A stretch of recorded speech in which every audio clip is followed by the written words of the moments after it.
want to say that based on the observations made, the committee recommends that the House approves that Mr. Douglas Kanja Kirocho, CBS, OEW, for appointment as the Inspector General of Police Service. Mr. Speaker, I want to end there and request my brother Mungatana to also briefly second this motion so that members will have a moment to debate before we go to the other matter before the House. So I want to request Mungatana to second. Thank you, Mr. Speaker. I move. I beg to move. Senator Mungatana.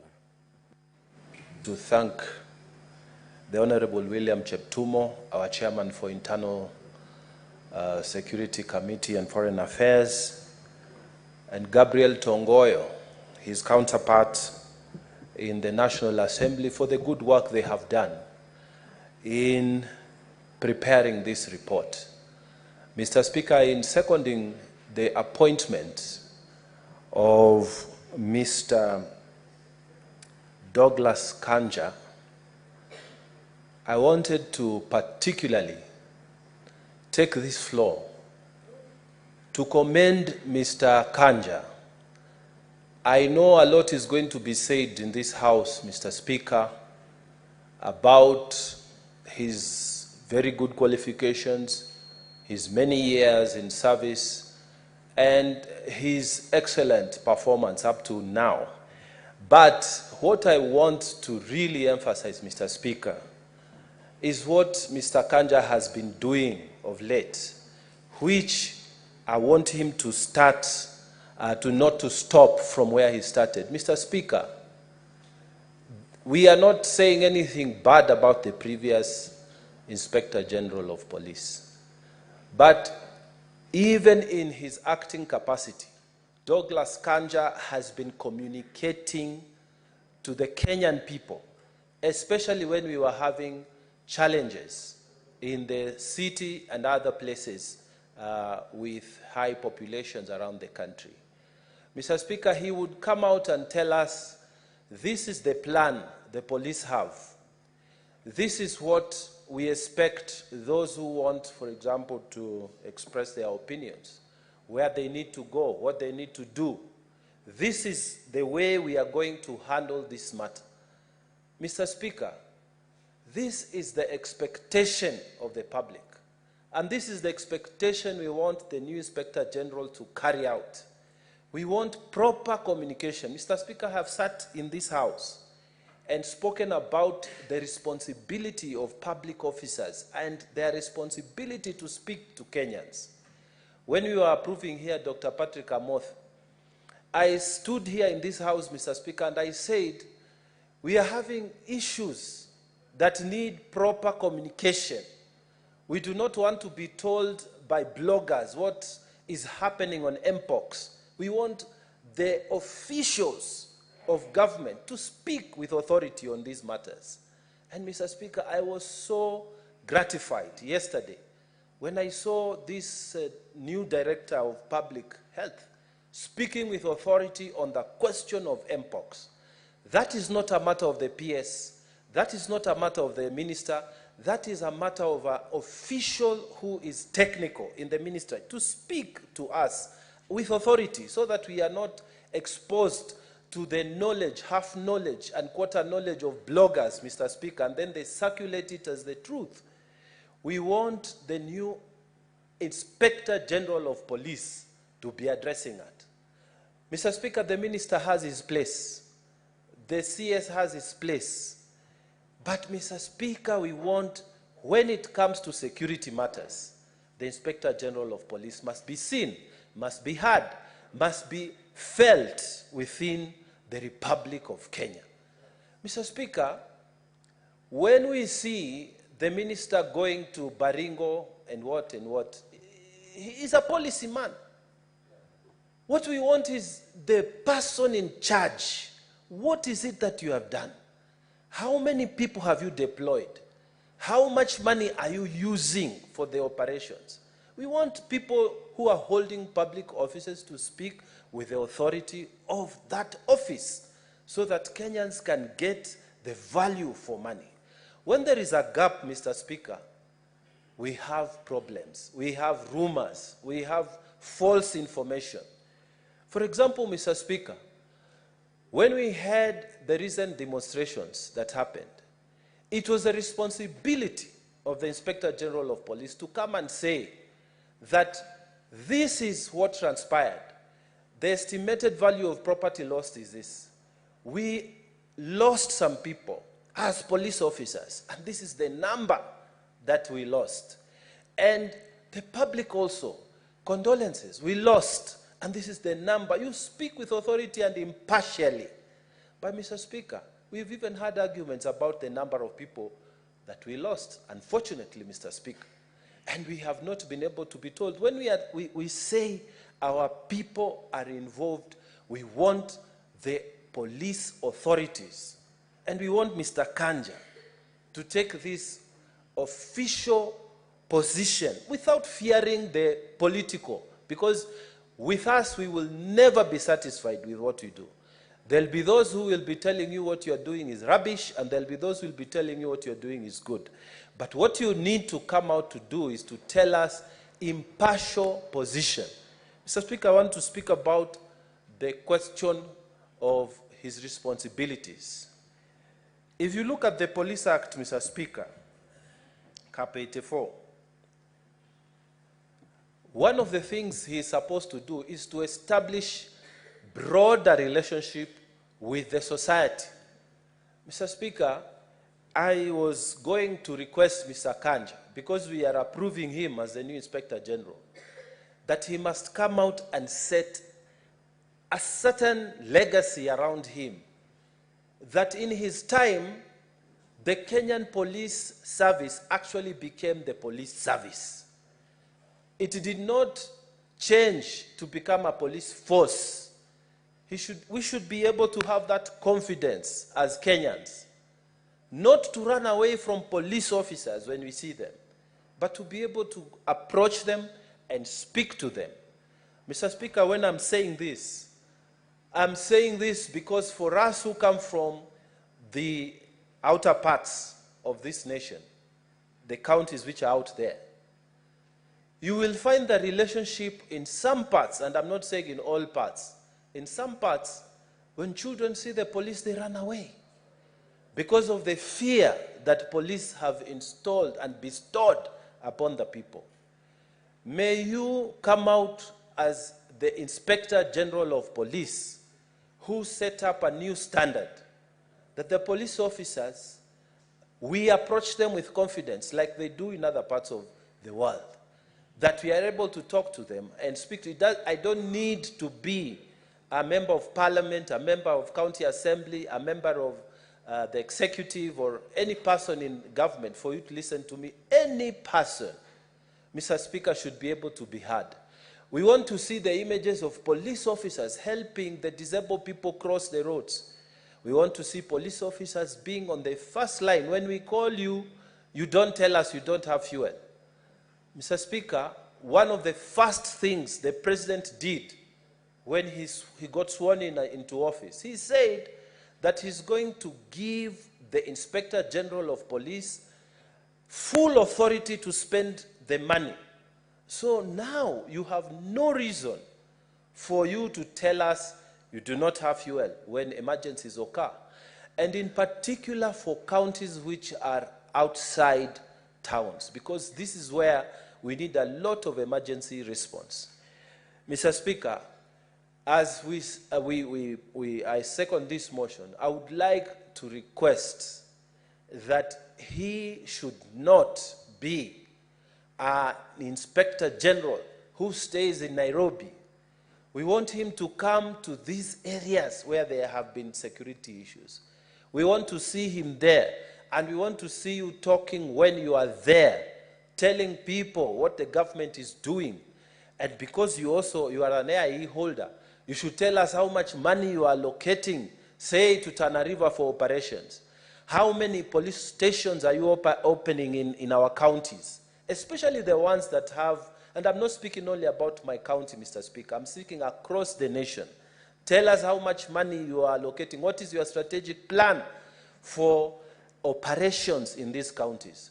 We should not be hearing only of the police when we have seen people die, or when there are accidents, when there are attacks. Come out and tell us, this is the plan, this is how we are executing. You should be part and parcel of our lives, because security is our life also. Security is part and parcel of our life. You should be coming to the televisions, to the radios, to the whatever, speaking to us of your plans, so that we don't wait for things to happen. That's when we see you. We want you to tell us in advance that I will be coming to Tana River County, and this is the plan. We have this number of police stations. This is what we are doing, so that we walk with you. Mr. Speaker, I really want to commend to this Senate and even effectively the Republic of Kenya, this new officer who has served for so many years, 39 years, with distinction. So we ask that we support him, and I beg to second this motion. Thank you, Mr. Speaker. Senator Mundege, have a seat. Honorable senators will now proceed to propose the question. The Senate adopt the joint report of the Departmental Committee on Administration and Internal Affairs of the National Assembly and the Standing Committee on National Security, Defense and Foreign Relations of the Senate on the approval hearing of the nominee to the position of Inspector General of the National Police Service laid on the table of the Senate on Monday, the 19th of August, 2024. And pursuant to Article 245, 2A of the Constitution, Section 12 of the National Police Service Act, Section 8 of the Public Appointments Parliamentary Approval Act, and Standing Order 77 of the Senate approves the nomination of Mr. Douglas Kanja Kirocho for appointment to the position of Inspector General of the National Police Service. Now, the floor is open.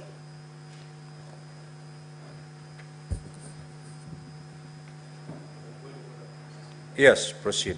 Mr. Speaker, in accordance to Standing Order number 111, rise to, and this is after consultation with the leader of minority. Mr. Speaker, you understand the kind of schedule we have today. We have an impeachment hearing. Yesterday we left here at midnight, and with the Assembly only having presented their side. Today we have the defense, and they have quite some work. So we consulted with the leader of minority. I rise with, in accordance to Standing Order number 111 on limitation of debate. We consulted with the leader of a minority, and have agreed that let us have 4 representatives from each side speaking for 5 minutes, and we close debate in the interest of the very agenda that is ahead of us. Therefore, that's a request I'd wish to make. I request the leader of minority to second. Minority Leader, can you confirm that that is the position? Yes, I do. Very well. So we will take 5 from each side, each speaking for 5 minutes. Senator Wambua Kiyo.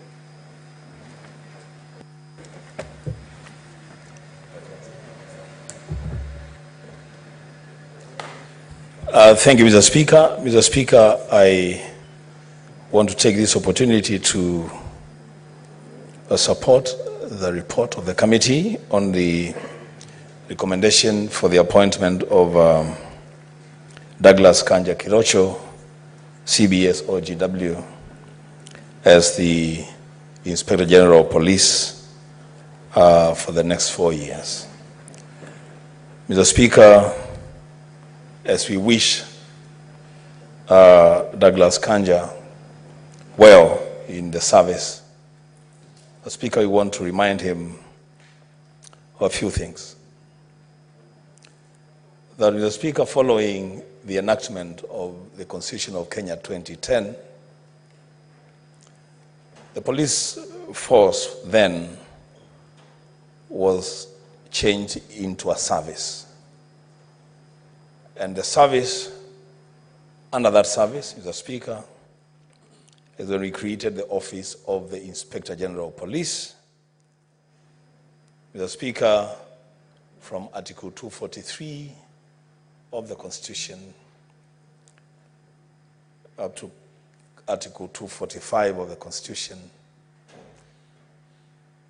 detailing the establishment of the office, the functions of the office, and the service command. Mr. Speaker, I want to begin by saying that Mr. Kanja is taking office at a very critical moment in the history of our country. He is occupying office at a time, Mr. Speaker, that this country has endured the greatest levels of police brutality. Mr. Speaker, Kanja is coming into office when the police service, in the eyes of almost every Kenyan, is known for two things. One, brutality, and two, corruption.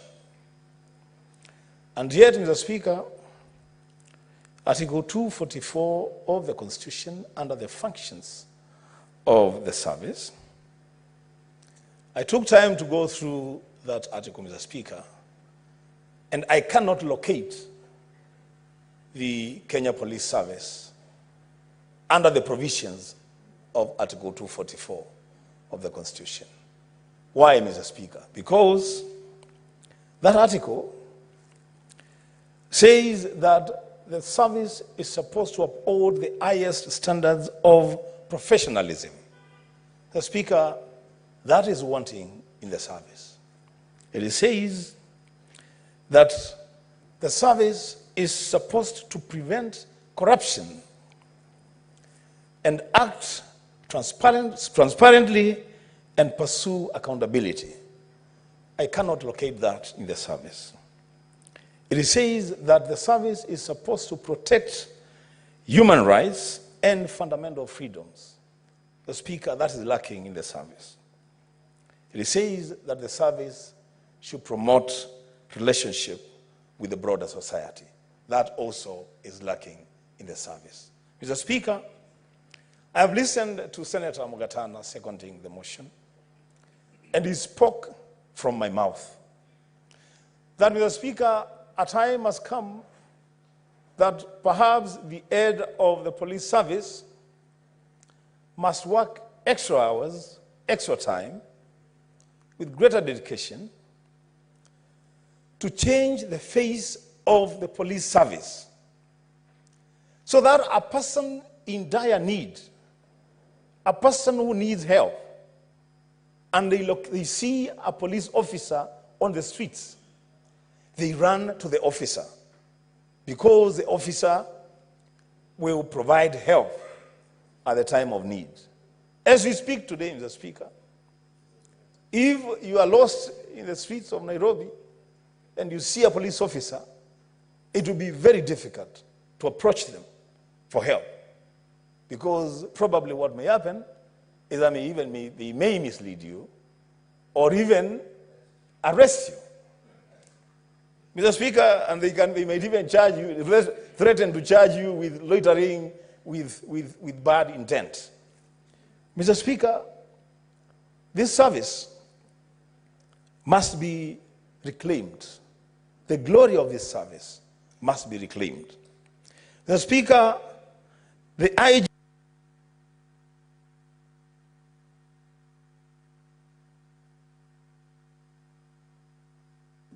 Just half a minute, conclude. Thank you, Mr. Speaker. Mr. Speaker, the IG is coming into office at a time that there is need for him to exercise full independence as provided for in Article 245 of the Constitution. These abductions, these police officers hooded, hiding behind hoods, Mr. Speaker, he must deal with those people. And this, lastly, as I conclude, he is coming to office on a day that Maina Wajigi has been arrested for reasons that we don't even understand. the Speaker, that belongs to the past, that must stop. I thank you, Mr. Speaker. Senator Chute.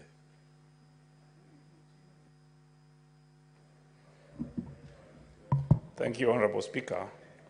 Let me also take this opportunity to rise to support this motion. Honorable Speaker, allow me to thank the committees, both committees of the two houses and the chairs, my friend Chair Cheptumo and Chair Tongoyo. Honorable Speaker,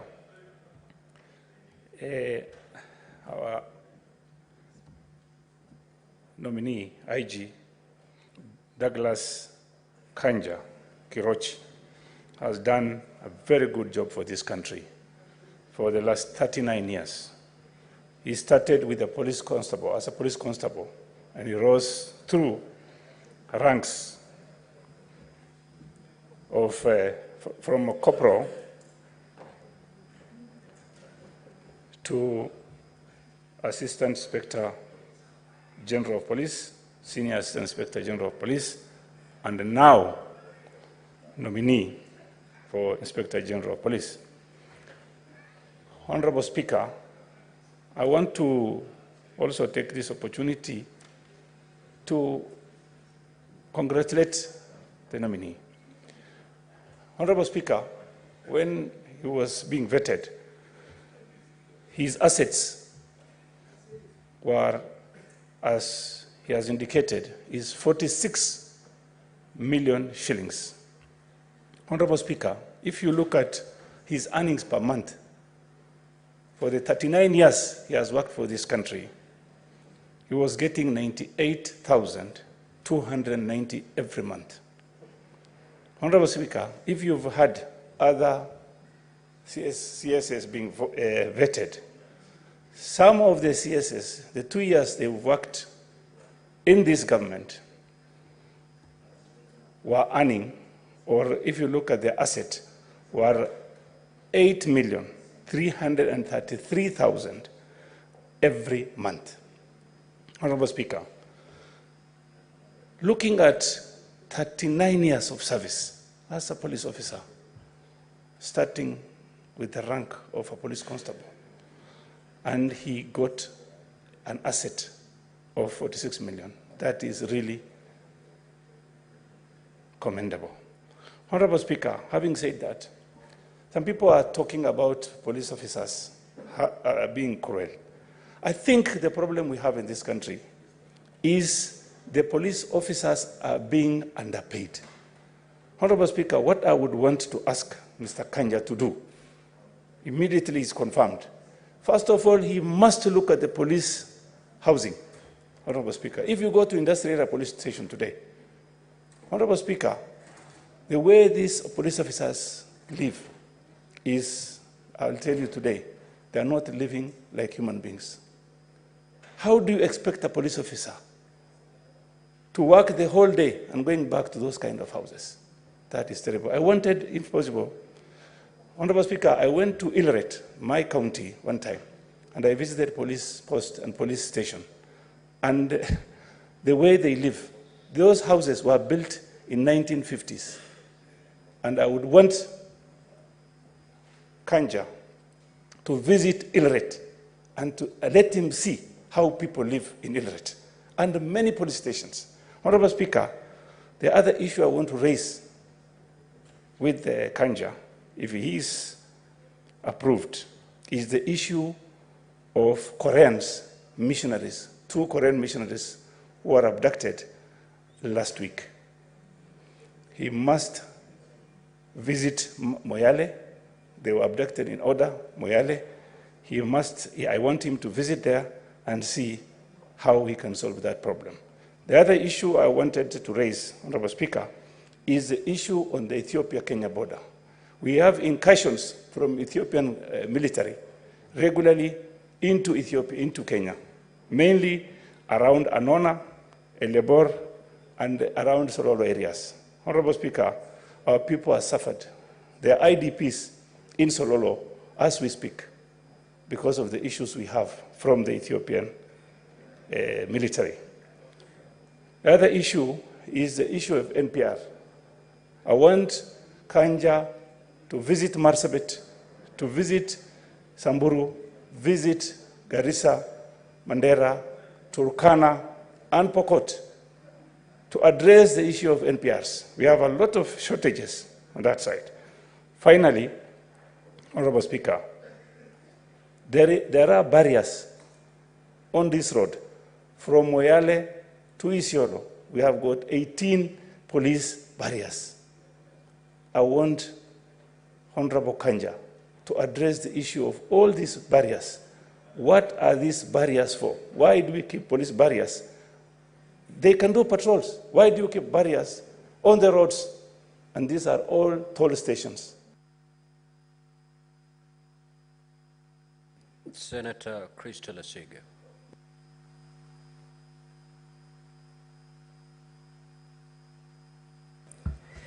Thank you, Speaker, for allowing me to also contribute to this motion with regards to the new appointment of our Inspector General of the National Police Service.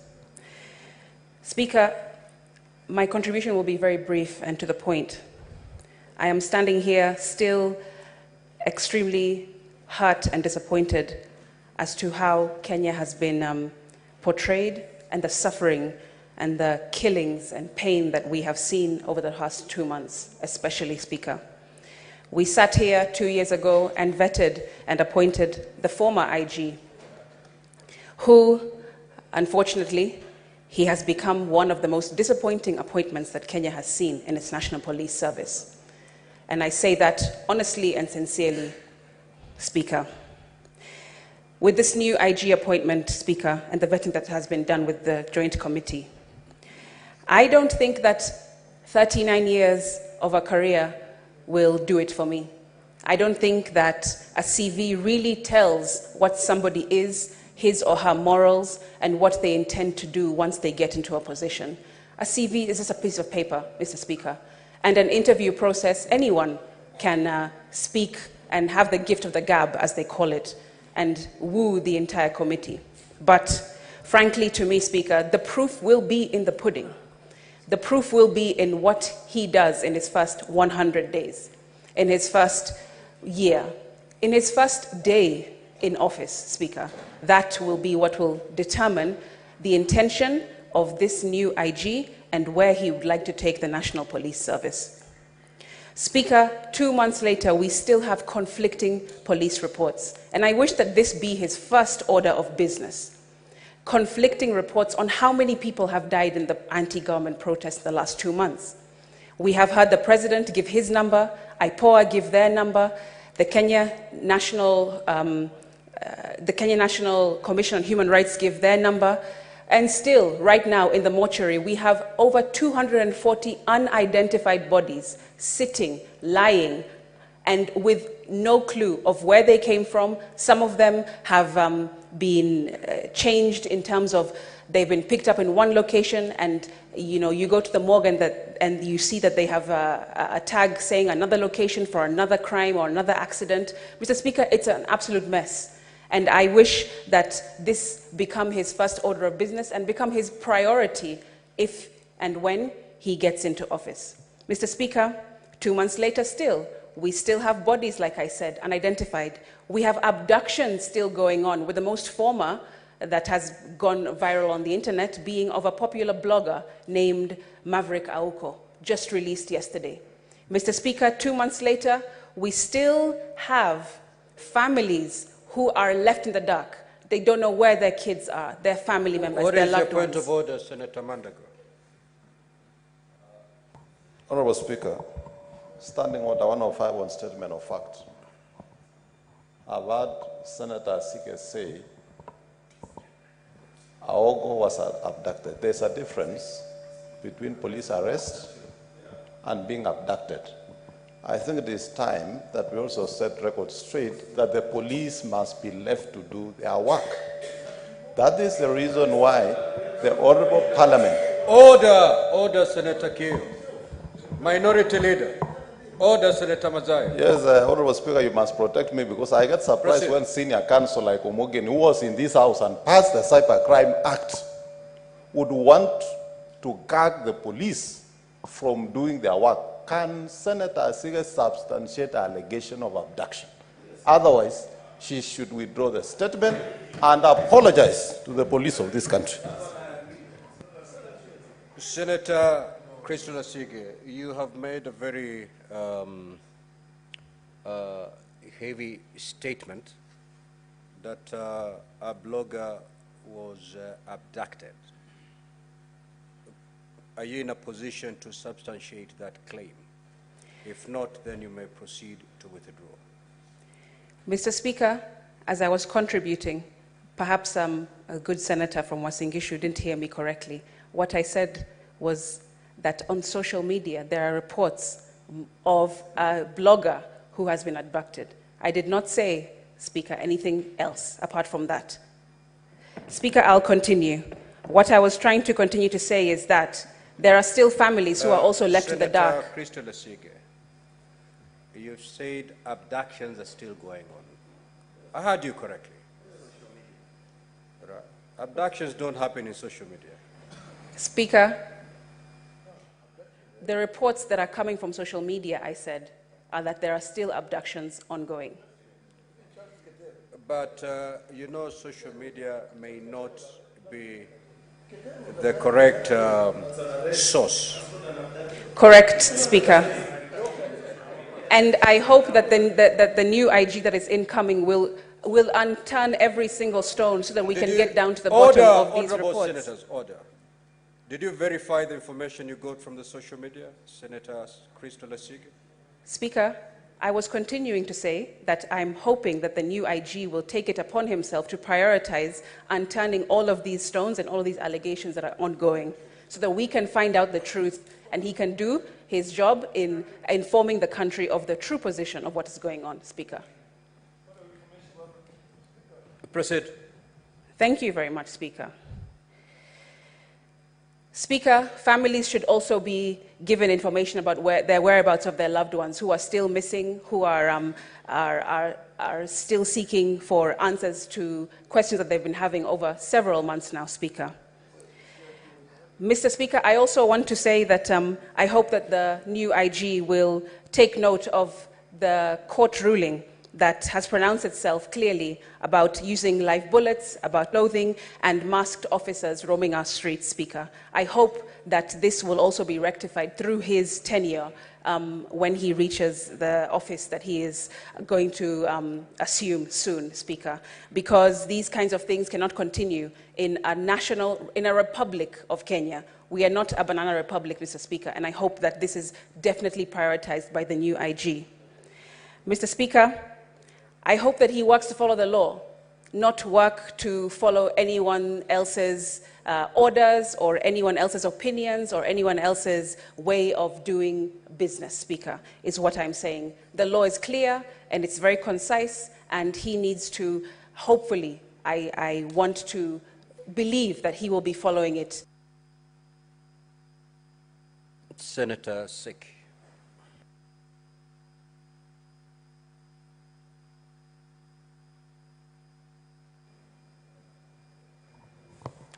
Thank you, Honorable Speaker. Thank you very much for this opportunity that you've given me also to come to support this motion and take the floor to speak much more about the nominee IG, Douglas Kancha. At this opportunity when the country really want to have the IG at the moment.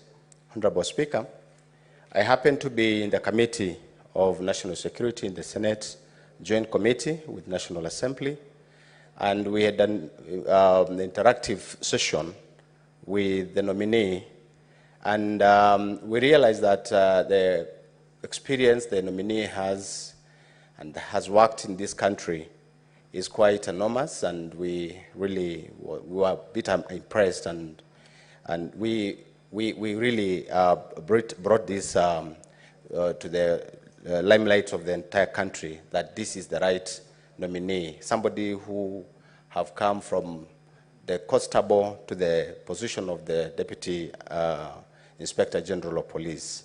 This is enormous. This is something that we really encourage. We thank God that we can really still have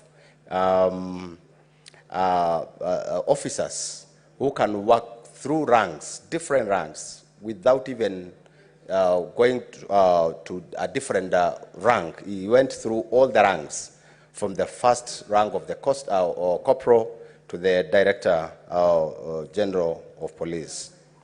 Honorable Speaker, this motivates the entire service for them to understand that somebody can rise from the constable position or even from constable to the IG position. So this brought to the experiences of this officer. We really realize that that is a very important opportunity for the rest and even for the entire country. Honorable Speaker, the nominee promised the committee and the entire country that because we were live and we broadcasted all this throughout the entire country, he promised to deal with issues of corruption, particularly on the issue of traffic, where we realize that there is a big issue and a big gap in this country.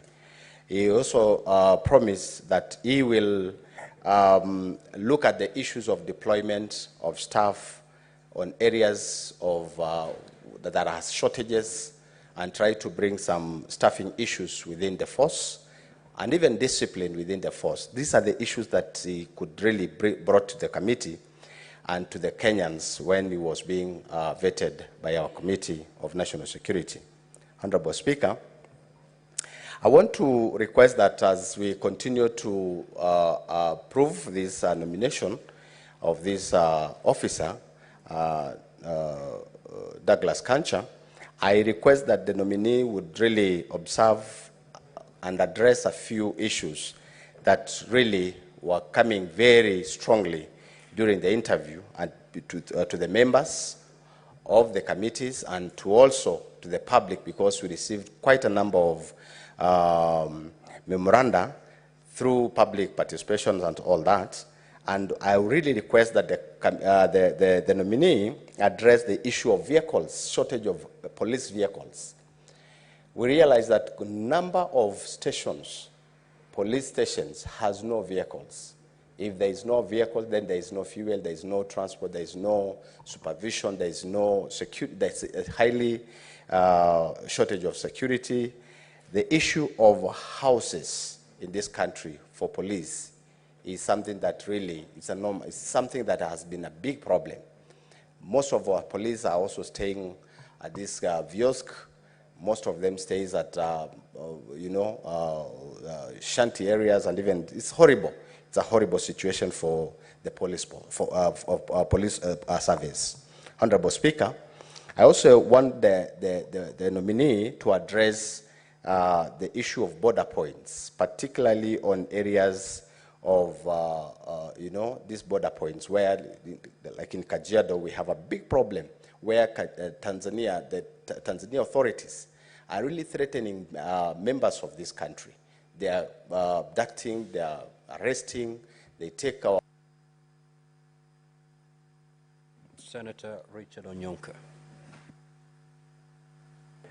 Thank you, Mr. Speaker. I take this opportunity to contribute to this very, very important matter.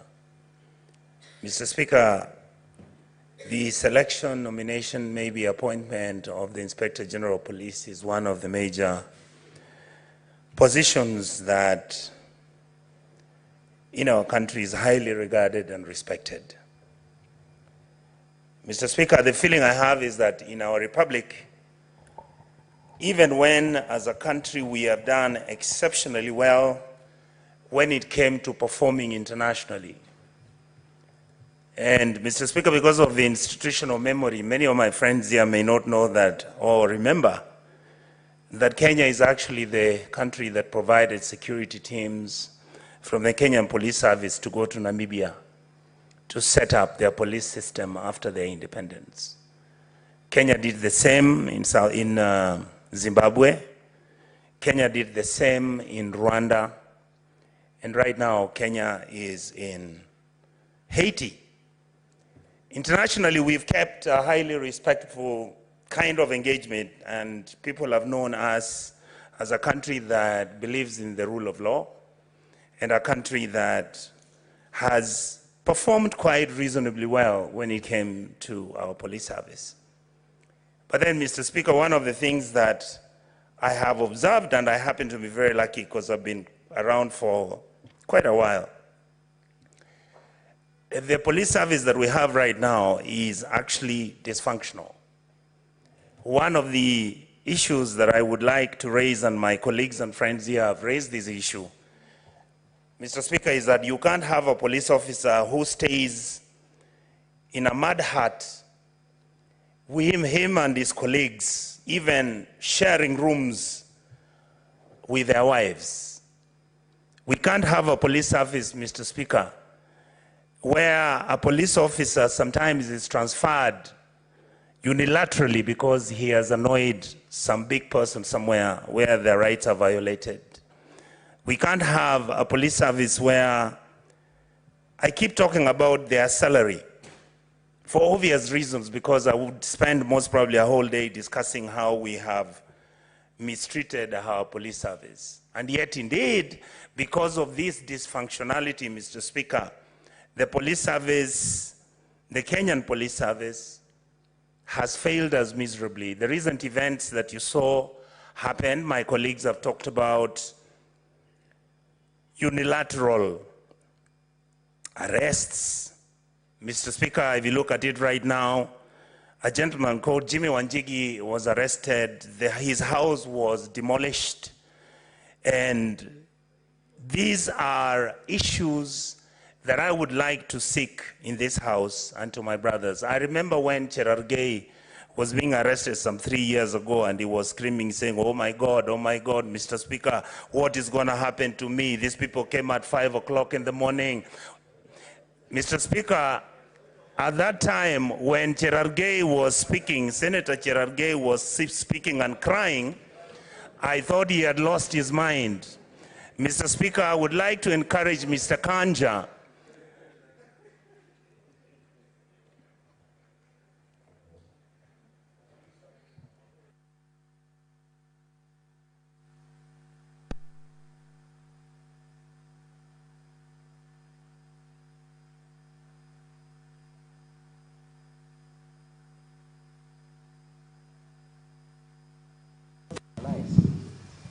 Mr. Speaker, I stand under Standing Order 101 and 105 on statement of fact.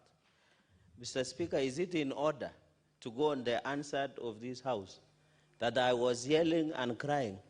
Me, I'm a dry Kalenjin man who was circumcised in 3 a.m. in the morning. Is it in order for the senator of Kisii to insinuate I was crying? In fact, I was arrested naked, but I've never cried about it, Mr. Speaker.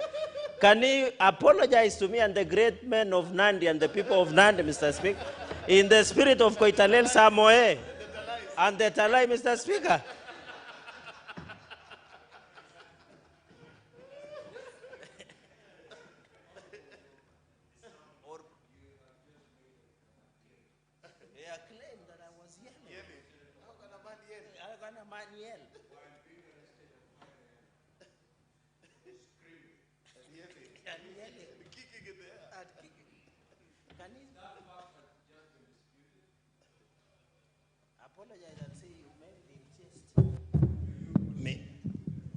Mr. Speaker, I literally saw Honorable Senator Cherargei wailing, asking for his gods to excuse him. And when I asked him what was the problem, he told me he had seen Mr. Matiang'i the night before. It was scary for him, Mr. Speaker. I'm using this argument, Mr. Speaker, to justify. Yes, sir.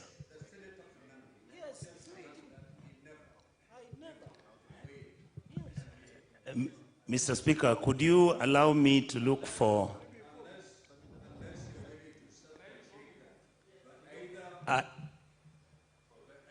yes.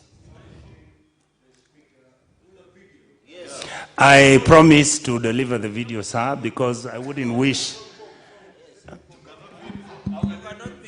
Mr. Speaker, Honorable Okongo Mogeni would like... I have not given that permission. So upon our return, because we'll proceed on recess today. Yes. At the adjournment of this House, we proceed on recess. Once we come back on the 17th of September. I'll provide the video and show how he was crying. Now proceed to conclude. He was wailing. Mr. Speaker, I wanted to say that I plead with the new Inspector General of Police to make sure that he carries himself with the dignity that he has. Mr. Kanja is somebody we all know. I would like him to look at several issues, but I want to plead with this House and the National Assembly for the police service to perform. They have always said, and I believe them, Mr. Speaker, because we went as a committee and met the team from the police service during the Shakahola hearings. And Mr. Speaker, our forensic labs hardly work. The police vehicles don't have fuel. You find that the police officers don't even have insurance for themselves. You find that most of the issues that are involving the police are treated casually. I would like to plead that we provide them with the necessary funding, make sure that this aspect of corruption and aspects of roadblocks being stationed everywhere on our roads, I think it needs to be rationalized. And to finish, Mr. Speaker, I would like to say that I hope that Mr. Kanja will do an excellent job, make sure that this House interfaces with him, because we are the ones who will be oversighting him. I believe that he is a man who's capable of understanding that he must be seen to offer justice, he must be seen to be fair, and he must be seen to be a person who's willing to make Kenya a better place than he found it. Other than that, Mr. Speaker, I'd like to say that I honestly do feel that Mr. Kanja will be able to manage this office, and I hope that my colleagues in this House will be open enough for us to make sure that we begin to change our systems which are failing. Our children who are killed, we don't have the data. That has already been mentioned, Mr. Speaker. So I would like to say that some things we need closure, some things we need to be honest with ourselves, because if you don't have justice, you cannot have peace. Thank you, Mr. Speaker, with those very few remarks. Senator Kenyu. Senator Kenyu.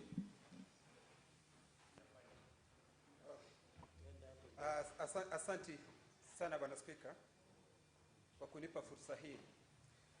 Bwana Spika, kuanzia mwanzo nataka kumpongeza Douglas Kanja kwa kuteuliwa kuwa jenerali mkuu wa polisi.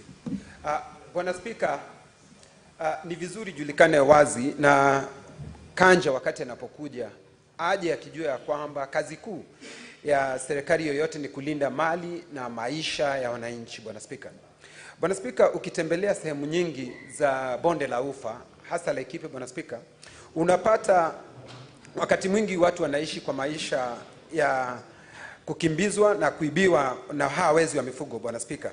Kwa hivyo Bwana Spika, ningemuuliza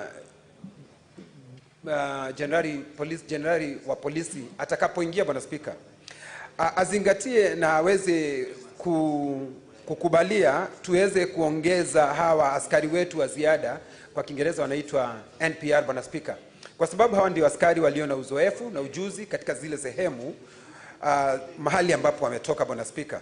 Bwana Spika, na vile vile hawa askari wanapaswa waangaliwe na washughulikiwe, kwa sababu wakati mwingi Bwana Spika wanapouawa unapata ya kwamba hawana faida yoyote wanayopata. Ningependa kusema Bwana Spika, wapewe NHIF iwe ikiwashughulikia wakati wanapatikana matatizo hasa ya magonjwa, Bwana Spika, na familia zao, Bwana Spika. Bwana Spika, nimefurahi kuona ya kwamba nikiangalia ripoti iliyoletwa kwetu, Inspector Generali utajiri wake wote ni milioni, Bwana Spika, 46. Na tungependa Bwana Spika, baada ya mwaka mmoja tuweze kuangalia utajiri wake utakuwa umepanda kiasi kipi, Bwana Spika, kwa sababu kila wakati unaona mtu anaingia katika hizi ofisi kuu za serikali, utajiri wake unaendelea kuwa mkubwa hata zaidi, Bwana Spika. Na hiyo ni hali moja, Bwana Spika, tutakuwa tukipigana na ufisadi, Bwana Spika. Kwa hivyo Bwana Spika, ufisadi ni paka uangaliwe kwa kiasi cha haja, Bwana Spika. Bwana Spika, sehemu ambazo zingine ambazo tungependa kumwambia Bwana Spika anapoingia ni ukiangalia Bwana Spika bonde la Ufa, unapata ya kwamba watu wengi hawa wakora wana bunduki kinyume cha sheria Bwana Spika. Kwa hivyo anapaswa aungane na maafisa wale wengine, maafisa wa ujasusi, maafisa wa jeshi, ndio waweze kuwanyang'anya wale watu walio na bunduki kinyume cha sheria Bwana Spika, kwa sababu hizi bunduki ndizo zinahangaisha watu wengi wanaoishi katika sehemu hizo Bwana Spika. Bwana Spika, Laikipia ukitembea kama pahali kunaitwa Ormora, uende mahali kunaitwa Angwashe, mahali kunaitwa Miteta Bwana Spika, tuna shida hii ya usalama, hata mahali kunaitwa Yedhi Bwana Spika. Kwa hivyo ninafahamu na ninajua kwamba kwa sababu huyu afisa ni mtu aliyebombea katika kazi yake Bwana Spika, nikiangalia ameanza kufanya hii kazi ya usalama kwa muda mrefu Bwana Spika, ninajua ataweza kuifanya kwa ujasiri na bila kuogopa chochote. Bwana Spika, jambo lingine ambalo ningependa kusema ni ya kwamba kwa sababu nchi hii yetu wakati mwingine tunakumbwa na magaidi Bwana Spika, na kwa sababu yeye mwenyewe anaonekana aliongoza katika ile operationi ya fagia boni Bwana Spika, ninajua yeye ataweza kusaidia hata zaidi Bwana Spika. Bwana Spika, tumekuwa na shida ya pombe katika sehemu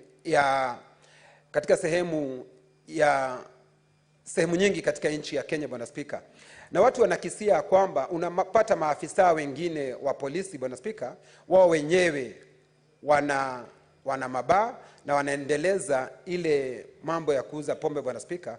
Kwa hivyo hiyo mambo ya mgongano wa kirasilimali Bwana Spika anapaswa aishughulikie Bwana Spika. Kwa mambo Bwana Spika ya maandamano yaliyokuwa yakifanyika katika nchi ya Kenya, sisi tulitoa mwongozo hapa Bwana Spika na tukapitisha vile ambavyo serikali inapaswa kufanya Bwana Spika. Kwa hivyo hatuna haja tujisumbue kumuuliza huyu afisa, anapaswa afuate yale mambo ambayo sisi tulielekeza katika jumba hili. Tukasema ya kwamba wale ambao waliuawa Bwana Spika wanapaswa kufidiwa na serikali Bwana Spika. Tukasema wale walioko katika hospitali Bwana Spika wanapaswa kufidiwa na serikali. Kwa hivyo mimi ningependa kusema ya kwamba nampongeza huyu afisa, na kwa sababu ni mtu aliye na uzoefu, tukiangalia katika historia yake ni mtu aliye na uzoefu, sina shaka mimi namtakia kila raheli katika jukumu hili mpya alilopewa Bwana Spika la kuongoza askari wetu, na tunajua ya kwamba baada ya muda aliyopewa tutaona kazi atakayokuwa ameifanya Bwana Spika. Nashukuru na nasema asante. Senator Catherine Muma.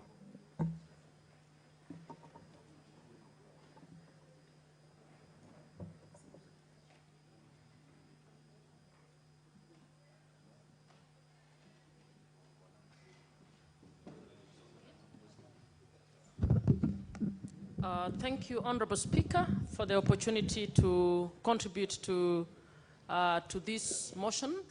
I wish to support the decision of the joint committees on the appointment of Mr. Douglas Kanja to the position of IG. Mr. Speaker, as we support his appointment, I would want to send a message that when we passed the Constitution of Kenya 2010, we actually intended that we move from the police force to a police service. Mr. Speaker, Article 244 of the Constitution that guides on how the police can be a service has to date not been implemented. The police continues to be a force rather than a service. My plea to the incoming IG is that this is a golden opportunity for you to be the first IG to make a serious attempt to implement the police as a service. And I believe if you implement the police as a service, this will benefit everybody in the country. It will benefit communities, it will benefit families, it will benefit the government, and we will be a better off community. Mr. Speaker, I would want to speak to a few particular issues that I think the IG must pay attention to. Mr. Speaker, we have so many cases of lost children in this country. Every so often you hear this child is being looked for, this child has disappeared, this child has died. I want to ask that the police invest more time in trying to deal with child trafficking in this country so that we deal with that menace. Mr. Speaker, I also want to request that the IG collaborate better with other departments. The information from the Kenya Health Information System indicates that between 2016 and 2023, we had over nearly 200,000 10 to 14-year-olds, girls who were made pregnant. This information was picked from health facilities. Mr. Speaker, all of those are defilements.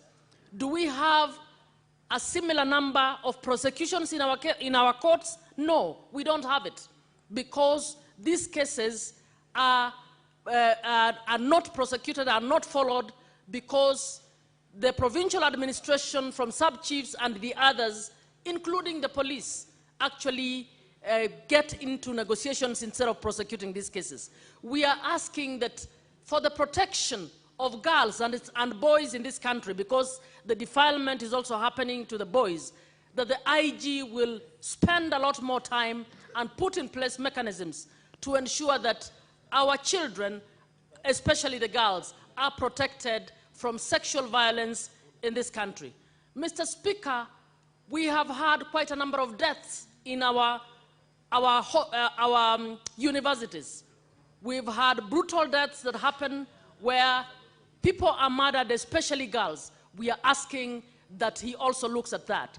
And finally, Mr. Speaker, I'd like to speak to the new issue where police are covering their faces, using cars without number plates, hiding their identity. Mr. Speaker, why would police mimic terrorists?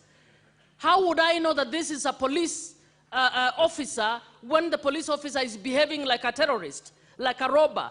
We need the IG to immediately stop the new practice in the police where they are mimicking terrorists and terrorizing the society in the manner in which they are carrying out, particularly when they want to arrest the persons who have made political speeches. Recently, my former colleague, Khalef Khalifa, former commissioner, was arrested by people who were hooded. And when he tried to get to ask for his rights, they actually then... Senator Muma, your time is up. Just wind up. Thank you, Mr. Speaker. Thank you. Senator Wamatinga. Thank you very much, Mr. Speaker, sir. Let me kick off by thanking the both combined committee of the Senate and the Parliament for the approval of IG nominee Kanja. Mr. Speaker, sir, I have the privilege of knowing Kanja since I was a young boy, and I know his commitment, his dedication, his journey in the police force has been quite long. Indeed, 39 years of experience, Mr. Speaker. Having worked in all lanes in this country, having served in different challenges, indeed, he has what it takes to take the police force to the next level. Mr. Speaker, sir, we know we've come from an age where we've been confronted by a new challenge of the Gen Zs. This is a tribalist approach to doing things. This is a generation that is leveraging the technology to have their things done. Mr. Speaker, sir, my prayer to the nominee is that he equally leverages technology, he uses IT to advance, to promote, and most importantly, to ensure that the safety and the security of Kenyans is guaranteed. Mr. Speaker, sir, we came sometimes back with the initiative of the Nyumba Kumi. This was a noble concept that has not taken deep root because it has lacked support from the structural and the structured forces. Mr. Speaker, sir, my request to the new IG is to leverage the Nyumba Kumi initiative, ensure that they are given adequate technology in line with the community frontiers, so that we can be able not only to capture data, but also to timely, effectively report occurrences in any part of this country. Mr. Speaker, sir, being a people-centric approach in offering police services would require that we Kenyan citizens also change our approach in the way we do things. It is a high time, Mr. Speaker, sir, we stop looking at police forces as our adversaries, but look at them as our partners, so that we can be able to promote the well-being of each one of us.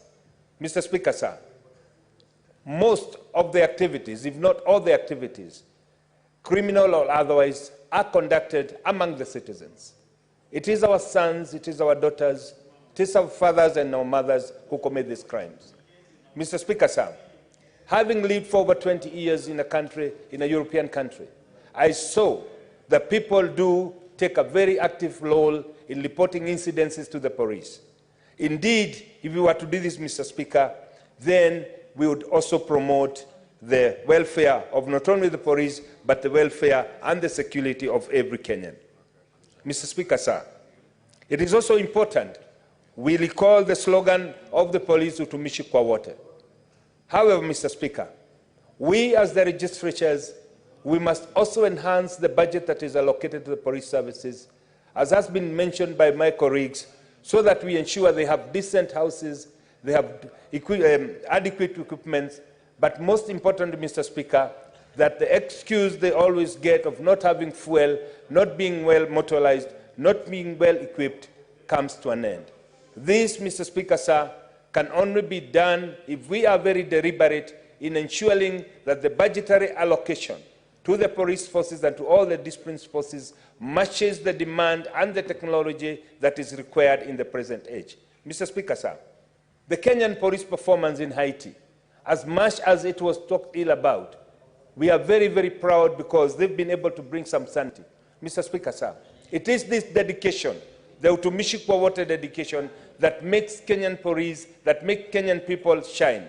Mr. Speaker, sir, as I wind up, I would want to say Mr. Kanja has what it takes to take this country to the next level, but most importantly, I urge my colleagues to be very supportive in terms of being deliberate in the county level and in the national level by allocating adequate resources so that the police can be able to deliver, and most importantly, get adequate resources in terms of their facilities, housing, and otherwise, that they can also work in human conditions. Mr. Speaker, sir, in a generation that is getting ever younger, it is the high time that we look at leveraging the technology.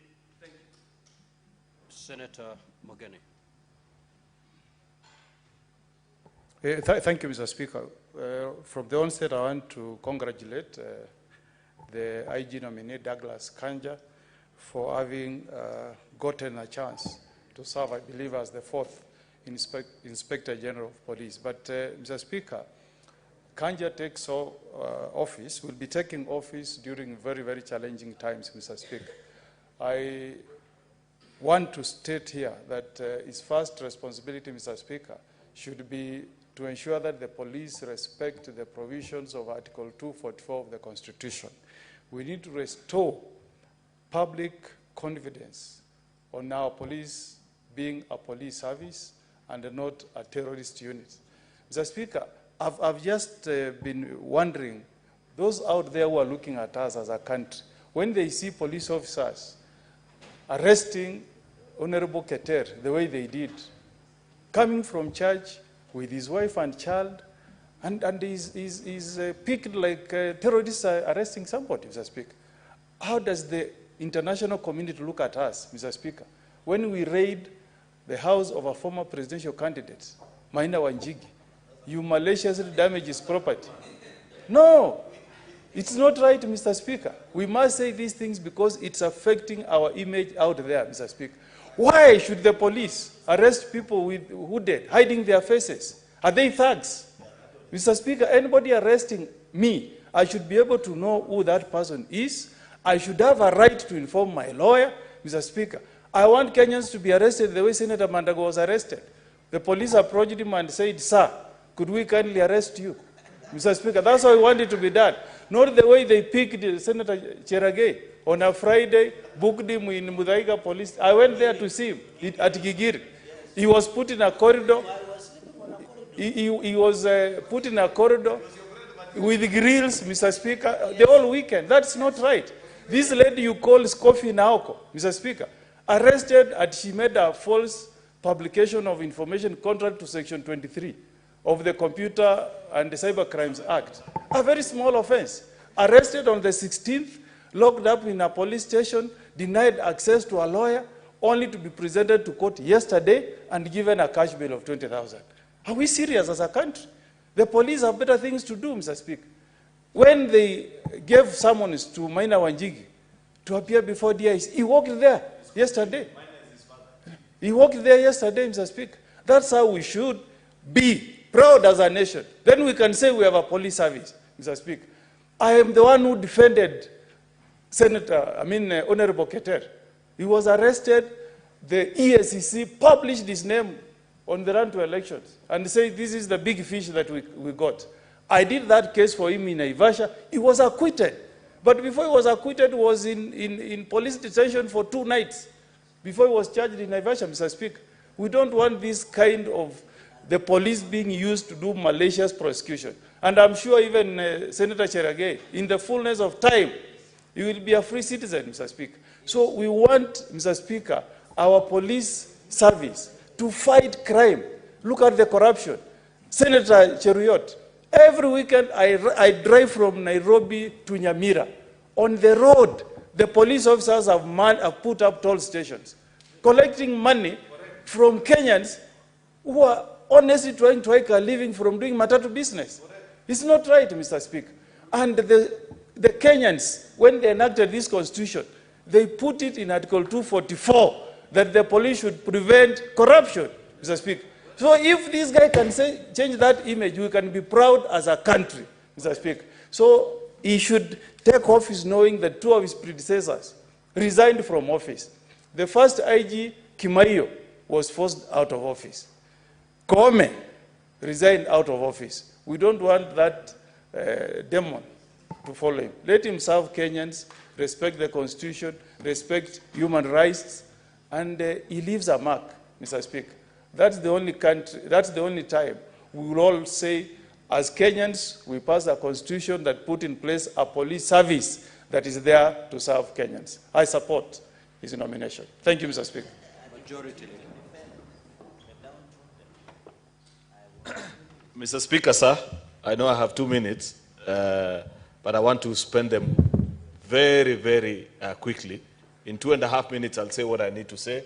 Then I'll donate the rest of the 2 minutes to Senator Cherargei, who wants to say something on this topic. Just 2 things, Mr. Speaker. Number 1, the reason why I give a vote of approval to DIG Kanja is that I know, Mr. Speaker, that he's a man of his word. And I want to give him my vote of approval on behalf of the people of Kericho, but with only one assurance. Senator Okongo has spoken about something that I'm very passionate about. If you drive from a place called Total to Kaplong or Chebila to where we border with Senator Okongo Mogeni, you will count more than 20 police stops. And there's nothing else they're doing other than collecting money from matatus. I want to tell Mr. Kanja that the only reason I'm giving you a vote this afternoon on behalf of the people of the Kericho is with the assurance that those police roadblocks will disappear. I don't want to see those toll stations in Kericho. And that is the only deal that I want to enter with him. Second and the final thing, Mr. Speaker, is that I was in the UK last week. And this is just overall about institutions of oversight, Mr. Speaker. You know that they had riots in the UK 2 weeks ago. As we speak today, Mr. Speaker, the police have been able to round up those who are inciting people to violence, including online. The judicial system is so efficient, Mr. Speaker, that those people 2 weeks down the line are in jail already. We need to see that level of efficiency, Mr. Speaker, between the police and the judiciary so that we don't discuss these small issues like the state of arrest or the modus operandi of police while effecting arrest, Mr. Speaker. Therefore, it is my sincere hope that IG Kanja will infuse the level of professionalism that Kenyans are yearning for, Mr. Speaker, into the police service. With those main remarks, I support. I yield the remaining 2 minutes, Mr. Speaker, to Senator Cherargei. Remaining 1 minute.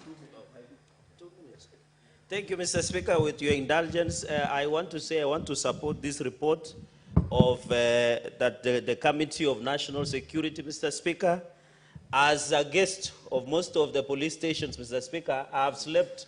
It is not only in your county, Kilifi, that I have not slept in that police station, but I hope soon too, in good faith, Mr. Speaker. Mr. Speaker, I want to say there are many challenges with the police. 2 things I'll mention in quick succession is, one, those police stations, Mr. Speaker, when you are arrested and taken to the cell, the last time those police cells were painted was in 1980, Mr. Speaker. When you go, the toilets, Mr. Speaker, are pathetic. I slept on the corridor on Gigiri, which is supposed to be the prestigious police station in this republic, for 3 days. And Senator Okongo Mugeni visited me, Mr. Speaker. Remove my dignity, Mr. Speaker. We want the police under Article 245 to do their job with professionalism, Mr. Speaker. On the police housing, Mr. Speaker, how can you explain police are depressed? Police are killing each other, Mr. Speaker. You are putting 2 families in 1 room, Mr. Speaker, where only bed sheets separates them, Mr. Speaker. How will they enjoy their conjugal rights? How will they enjoy their privacy, Mr. Speaker? If you leave your wife and go to night patrol, the other police might patrol your wife at night, Mr. Speaker. Mr. Speaker, we must give dignity. And I want to challenge the man from Biriri, Inspector General nominee DIG Kanja, the man from Biriri village, to talk with the president and do affordable housing program across all police stations, Mr. Speaker. Mr. Speaker, I'm happy that the issue of body cameras is being introduced to monitor crime and ensure the police are held accountable to the highest police standards across the world, Mr. Speaker. Number 3, Mr. Speaker, is on the police uniform. What happened to the blue police uniform? Nowadays, you get police are donning green camouflage. Everybody, from DIG, IG to everybody, Mr. Speaker. The issue of police uniform must be sorted out to avoid confusion, Mr. Speaker. Finally, on the financial autonomy, Mr. Speaker, we must agree that the fact that Inspector General of Police is given financial autonomy, Mr. Speaker, it should be reflected, Mr. Speaker. I want to agree with Majority Leader on police stops, Mr. Speaker. When you go to Kapsabet, when you are coming from Kisumu, Mr. Speaker, coming from Eldoret at the airport, at Matunda, Mr. Speaker, there are so many road police blocks, Mr. Speaker, that you are not told what these toll stations are about, Mr. Speaker. We want to see professionalism. I saw Senator Onyonga, Mr. Speaker. You remember when he was the MP, there were allegations that he bought sugar through CDF, DPS deals through CDF, Mr. Speaker. When police were looking for him, how could they have done, Mr. Speaker? If, for example, Jimmy Wanjigi, Mr. Speaker, would have summoned himself, Mr. Speaker, and appear before the police, Mr. Speaker. I want to say, Mr. Speaker, when you are needed by the police, you must submit yourself, Mr. Speaker. If you cannot submit yourself, the police can break, Mr. Speaker, into the bunker, Mr. Speaker. I support that. Thank you, Mr. Speaker. Point of order, Mr. Speaker. Order. Mr. Speaker, Honorable Cherargei just mentioned me adversely wrongly because I never sold sugar using CDF. And the case I had, I won. He's just making this for political expediency because I said he was running and crying like a baby. The point of order is that unless you have a Senator Fernandez. Senator Onyonka, just take your seat. Thank you. Senator Giza, 2 minutes and we wind up this so that I put the question. I say allegations. Thank you very much, Mr. Speaker. Mr. Speaker. Order, Senator Fernandez. Order, Senator Fernandez. Mr. Speaker, I want to thank you for giving me this opportunity to contribute into this very important approval motion, Mr. Speaker. Mr. Speaker, I was privileged to be among the people that vetted the Inspector General of Police. Mr. Speaker, I want to confirm to this House that the Inspector General, Mr. Speaker, demonstrated a wide range of experience for 39 years, Mr. Speaker, and the committee was convinced beyond reasonable doubt that Mr. Kanja is suitable for the position, Mr. Speaker. Mr. Speaker, on the issue of insecurity, Mr. Speaker, I was very much concerned about the issues of insecurity. how he would handle the issues of insecurity, Mr. Speaker. And, Mr. Speaker, he was very, very eloquent in terms of elaborating on how he's going to handle the issues of insecurities in counties and to the people that are in close proximity to Somalia border. Mr. Speaker, he had an experience in terms of handling the insecurity in the counties that are in proximity to Somalia borders, having worked in Lamu, county that I come from, Mr. Speaker. And Mr. Speaker, I was convinced that he will handle the insecurity issues in those areas. Mr. Speaker, finally, on the issues of demonstration, he was able to demonstrate very clearly that he is going to handle the issues of demonstrations in terms of seeing to it that the law is followed to the letter, so that, Mr. Speaker, nobody will feel that, Mr. Speaker, his rights are not followed. Mr. Speaker, finally, I would wish to pray, or I'm looking upon, Mr. Speaker, to see to it that, Mr. Speaker, when Mr. Kanja gets into office, Mr. Speaker, he will improve the working condition of our police officers. Mr. Speaker, the police officers are people with families. Mr. Speaker, they need a proper working condition, Mr. Speaker, so that they may feel that this country, Mr. Speaker, or the government is looking upon their families, as well as, Mr. Speaker, seeing to it that their stipend is taken care of, Mr. Speaker, so that they can be given some morale so that they can be able to work and serve the people of this country, Mr. Speaker, effectively. With that, Mr. Speaker, I support this motion, Mr. Speaker. Thank you. The Chairperson, Standing Committee on Security, to proceed and reply.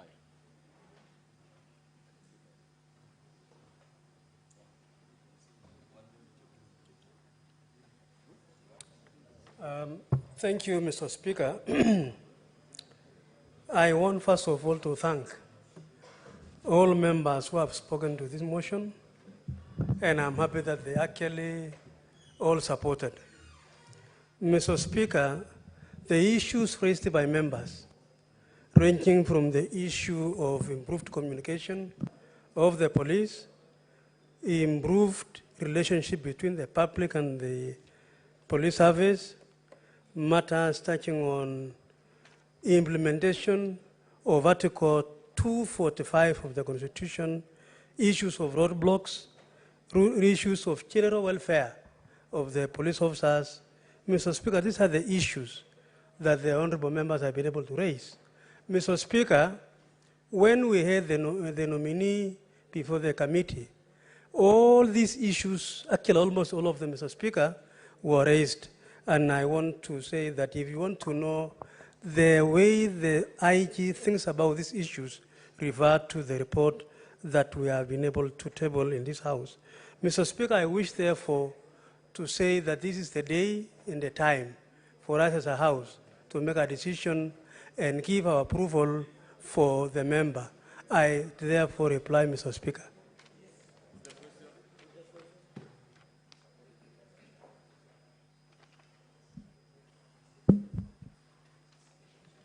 Now, honorable senators, I'll proceed to put the question.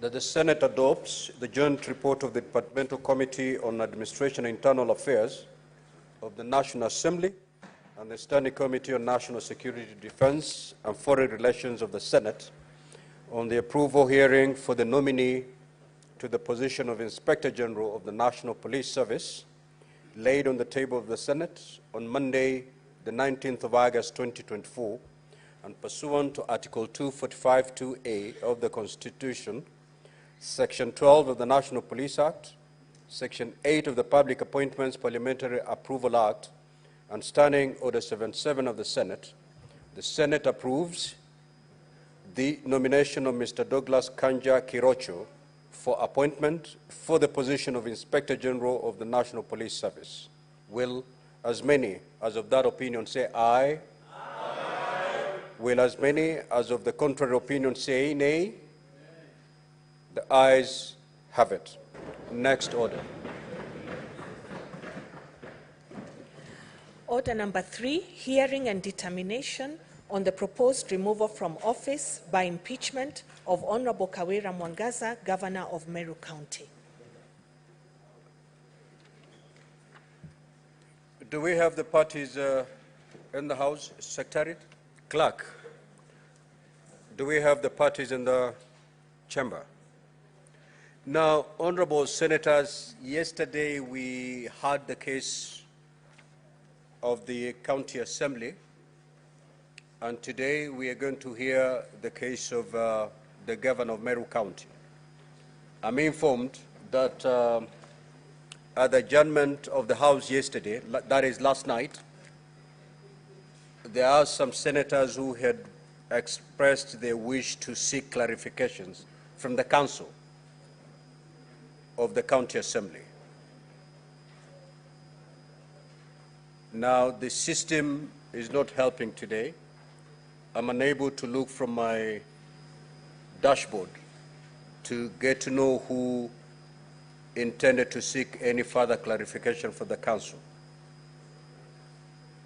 And therefore, yes, Senator Fernandi, what is your issue?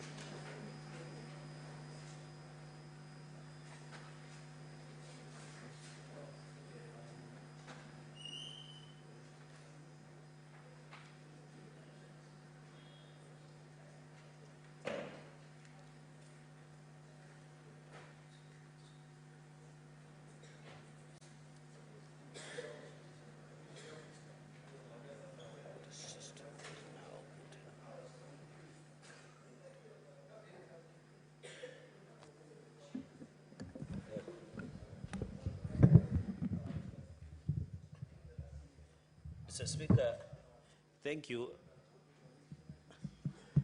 Thank you, Mr. Speaker. I hope the PSC Commissioner, Senator Kinyua, is noticing also we need welfare like police. Mr. Speaker, yesterday we wanted to seek further clarification from the Council of the County Assembly. I remember the first witness was being stood down, and some of us wanted to seek further clarification. Would it be in order to proceed? We will proceed to seek clarification from the Council of the County Assembly. Okay. Thank you. For half an hour. So at exactly 11:34, we should embark on the case of the county governor. Mr. Speaker, through you, yesterday I wanted to know from the pleadings that the County Assembly, through their council, read by Mr. Ndegwa, which of course, one of the issues I wanted to know in the pleadings, it was never indicated whether an invitation to the governor of Meru was sent out during the impeachment proceedings at the County Assembly of Meru. So I would want to know whether there is a proof to that effect, because I have seen the pleadings and submissions that have been made. If Mr. Ndegwa and the team, the youthful councils, could provide. Mr. Speaker, the second point is whether the councils, in case the governor was invited to appear before the County Assembly, whether there were any communication to that effect, where she got the receipt of that appearance, and whether it was confirmed. So, Speaker, finally, to the councils of the County Assembly, through you, whether there is any evidence that was tabled before the Meru County Assembly to challenge the motion of impeachment, because that is where the charges are aired, and Senate is either to upheld or not the charges that have been done at the County Assembly, whether there is any evidence to challenge, whether there was an evidence to challenge the motion of impeachment against Meru Governor at the County Assembly. So, Speaker, and finally, there was an argument over the Office of the Auditor General report, where the reading of the Constitution and the feeling of some of members, Mr. Speaker, through you, felt that the fact that the OAG has generated a report, the Office of the Auditor General, can it be quoted as a legal document or can it be used persuasive in any of the pleadings or any case that is before the House? So I would want to know the opinion of Mr. Ndegwa and the County Assembly and the Youthful Council, whether that one can be taken into consideration. I thank you, Mr. Speaker, sir.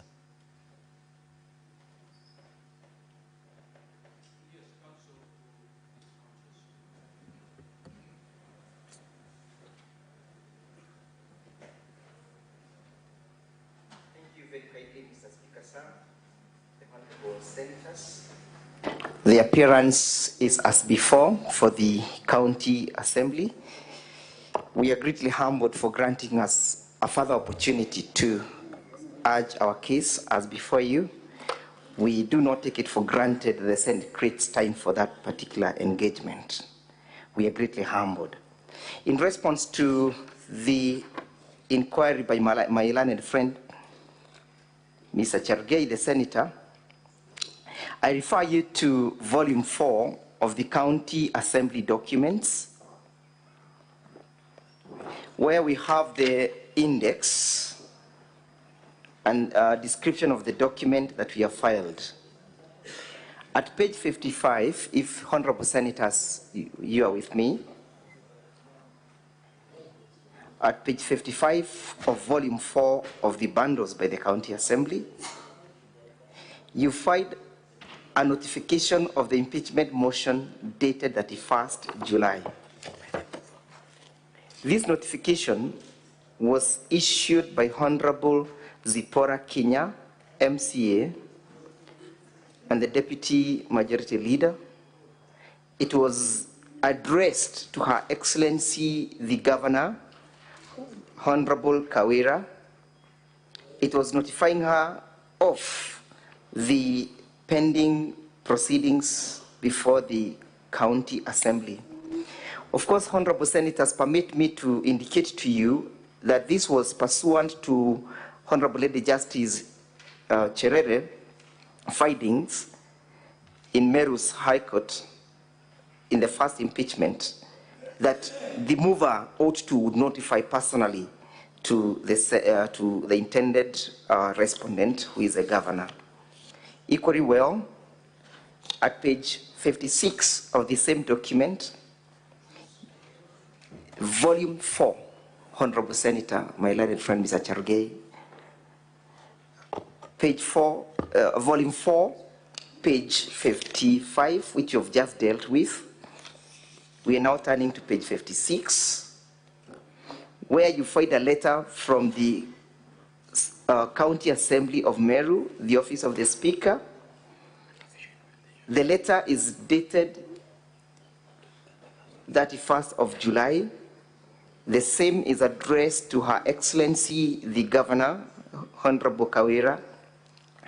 It's an invitation to respond and appear before the County Assembly for the removal from office of the Governor of Meru County pursuant to the motion.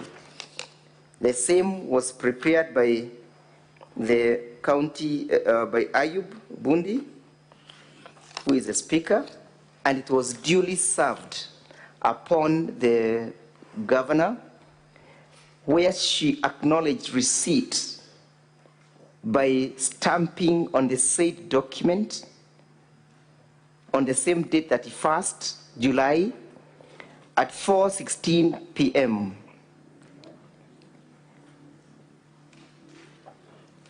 The same was supported by an affidavit of service. The first one is dated the 31st of July. Honorable Senators, you find that at page 59 of the same bundle. It is deponed by one Benson Kenywa Ngure, who is a duly licensed process server and equally an advocate of the High Court of Kenya. At paragraph 2, 3, 4, and 5, he deposes how he effected service at the office of the governor. Of most interest is paragraph 2, where he says that on the 31st July, I was instructed to serve Her Excellency the Governor of Meru County, Honorable Kawira Mwangaza, with an invitation to respond and appear before the County Assembly via letter dated 31st July 2024, reference as MCA/GC/1 volume 1/24, together with the hard copies of the late notice of motion by Honorable Zipporah Kinya, seeking the removal from the office of the Governor of Meru County by way of impeachment. That letter, Honorable Senators, referred thereto or therein is the letter that you find at page 56 of the said document. That is what Mr. Benson is deposing to have served. Equally well, Honorable Senators, at page 64 of the said document, you find another affidavit of service deposed by Joel Maitehia Mturukonga. He deposes at paragraph 2 that on 31st July, I received a copy of the notice of motion for the removal from office of the Governor of Meru County by impeachment from Zipporah Kinya, and the deputy leader of the majority party, County Assembly of Meru, with instructions to effect service upon Her Excellency, the Governor of Meru County, Honorable Kawira Mwangaza, and the Speaker of the Speaker of the County Assembly. He says that he proceeded on the same day at around 4:17 p.m. at the office of the Governor. I served the aforementioned document to Frida, the Secretary to the Governor, Meru County, by attending the copy there to her and recording her signature at my principal copy. This is clear evidence that there was effective service. The question is whether there was response and whether there was attendance from the governor.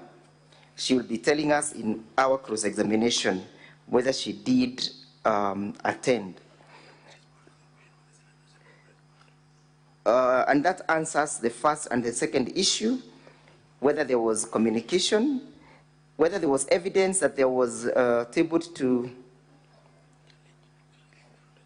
challenge the notice. There was no correspondence and all pleadings that was filed before our clients challenging or responding to the invitation and challenging the notice of impeachment. We are not aware of one. The impeachment motion at the County Assembly went uncontroverted and unchallenged. As to the question of the Auditor General's report and whether it can form the basis of this impeachment, permit me to draw your attention to Article 10 of the Constitution, because that is a legal question. It lays down the national values and the principles of governance, which Article 10 provides that it binds all state organs, state officers, public officers, and all persons whenever any of them applies or interprets the Constitution. And in this case, we are applying the Constitution and then the written law. One of the principles is the principle of accountability and the principle of transparency, the principle of the rule of law, the principle of good governance. When you go to the article establishing the office of the Auditor General, the Auditor General comes in to scrutinize and to lay effect to the implementation of Article 10. Whether there was accountability, whether there was transparency, whether the rule of law was followed in public expenditure. Again, that must be read together with Article 201 of the Constitution that provides and lays down the principles on how public resources must be expended. One of the overriding principles is that there must be prudent utilization of the resources. And number two, honorable senators, is that when reading the Constitution, we must read it as a whole. Any article breathing life to the subsequent one. That is to mean, honorable senators, that if an office has been established by the Constitution an office such as that of the Auditor General, it must be seen as a complementing office that is complementing the principles laid down under Article 10, pursuing the doctrine of transparency, the doctrine of accountability, the doctrine of the observation of the rule of law, the doctrine of good governance. That is to mean, Honorable Senators, when an issue has been raised in the... Senator Christo, allow the council to conclude. Then you can make your intervention. Yes, what is your issue, Senator Christo?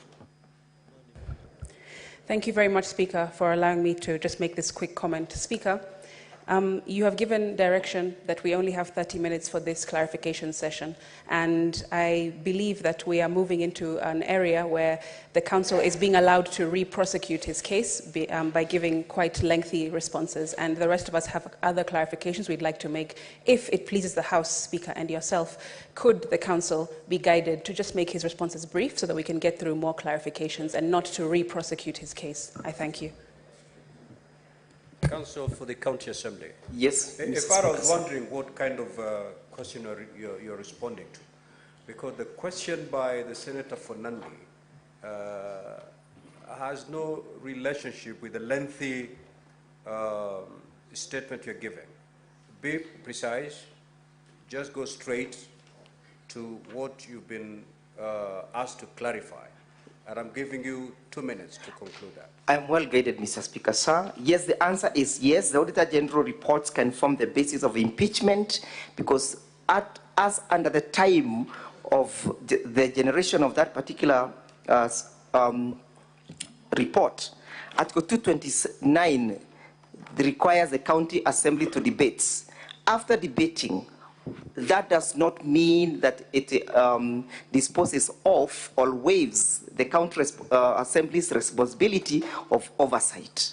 It can form the basis of impeachment because an action must ensue and all follow from the findings of the county of the reports. It's not just a report that has to be done and be placed somewhere and gathers dust.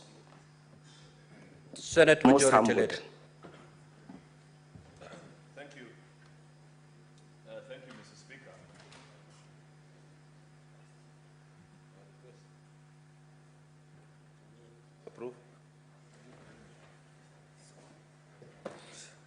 Mr. Speaker, and you know, just as a point, we have to move away from this Stone Age practice. I hope in the next impeachment process, we will go digital. This is unfair to the climate. Look at this, every senator with. Anyway, just a simple clarification, Mr. Speaker. Part of the documents I've spent a lot of time reading are documents from the public participation, because I wanted to hear what the people of Meru are saying, because this is about the people of Meru, Mr. Speaker. And I'd refer the Council for the Assembly to their document, Volume 5, this very huge, voluminous document before us.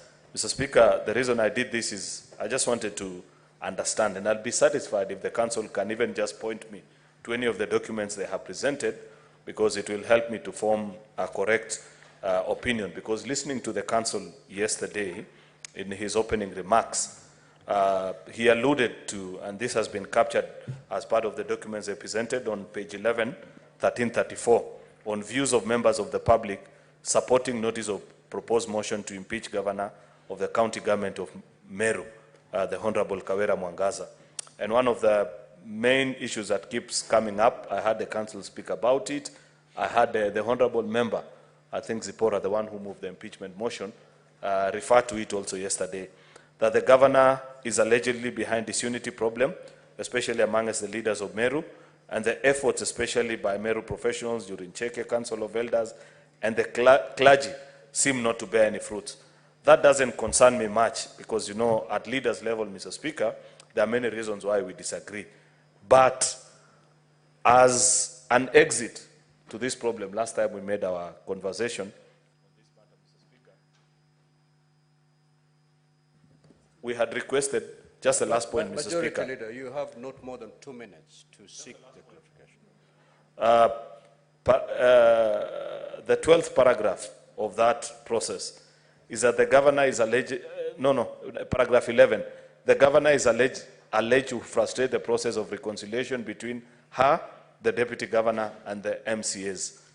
This featured prominently in their case and submissions. Is there any document that they can point out to us, Mr. Speaker, to confirm that indeed there have been efforts to do this, but the governor specifically frustrated them? I'd be satisfied even if just told, go to this document and see this. Thank you. County Assembly, 1 minute. Thank you very kindly, the Majority Leader.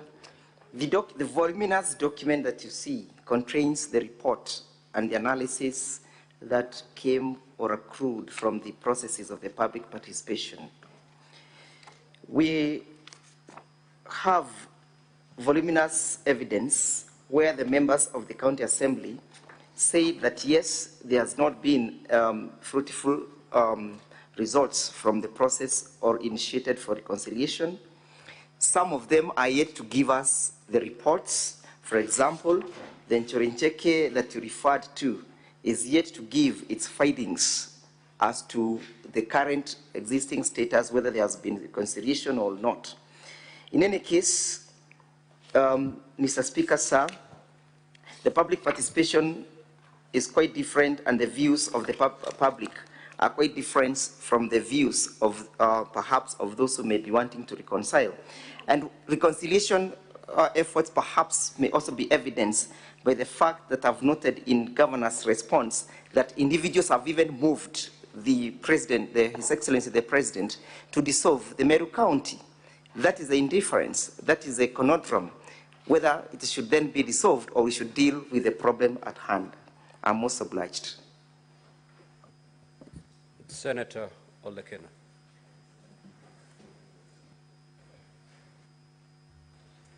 Thank you, Mr. Speaker. Briefly, I just need to seek some clarification from the Council, from the Assembly. Yesterday, when you were leading one of your witnesses, you alleged to the fact that the governor had made a statement and said that that witness was given 86 million. Could you clarify the following things? One, whether there was only one pay bill or there were others. And I refer to page 168 of volume 1B. There's an account number 075560442, which is also for the pay bill number 247247, which I believe is an Equity Bank. Whether you have that statement here. And then there was also a statement in the same page 168 that says that those donating from abroad should send to a number 0720103-913 if we have a statement to that effect. And then finally, on this issue of the Auditor General report, do you have, as per the Constitution, Article 229, subsection 8, it says that, it reads as follows: within 3 months after receipt of an audit report, Parliament or the County Assembly shall debate and consider the report and take appropriate action. Do you have any report, maybe I missed it out, where the County Assembly of Meru debated on the Auditor General findings and took appropriate action so that we can be able to look into it? Or did you just take the Auditor General report and submitted it as part of your case? Thank you, Mr. Speaker. County Assembly, 1 minute. Thank you very kindly, Mr. Speaker, sir. The witness who testified, one Irene, who is the window to the deceased, confirmed before the Assembly that there only existed one account, and as to whether the money that was being sent from abroad was ever uploaded to the same account. In her examination in chief, she led the House to the evidence that 115,000 shillings that had been generated found itself to the pay bill. and that you find it at page 301 of volume 2, where all the money from that particular number, which was registered in the name of Judith, was eventually credited to the said account, and the credit is reflected as that of 115,000. And the number that was responsible for collecting of the 100,000 shillings, 1,015,000 shillings, appears on the governor's bundle of document, labeled as Volume 1B, at page 168, I beg your pardon, marked as KM20. The number is registered as that from those in diaspora sent to this number, that is 0720 103 913, registered in the name of Judith. That is the number reflected in our bundle of documents statement at page 301. So all the money had one centralized mechanisms of management and only one pay bill. We'll be asking her to give evidence as to the whereabouts of the other millions when her time comes. As the question of the Auditor General, whether it has been debated, the same was generated on the 20th of June 2024. And the motion before the Assembly is dated 31st of July. Debate is yet to take effect at the County Assembly. But the question is, was there a transgression that was notified or noticed by a constitutional organ? And if yes, how do we proceed to deal with that legal transgression? Senator Omtata.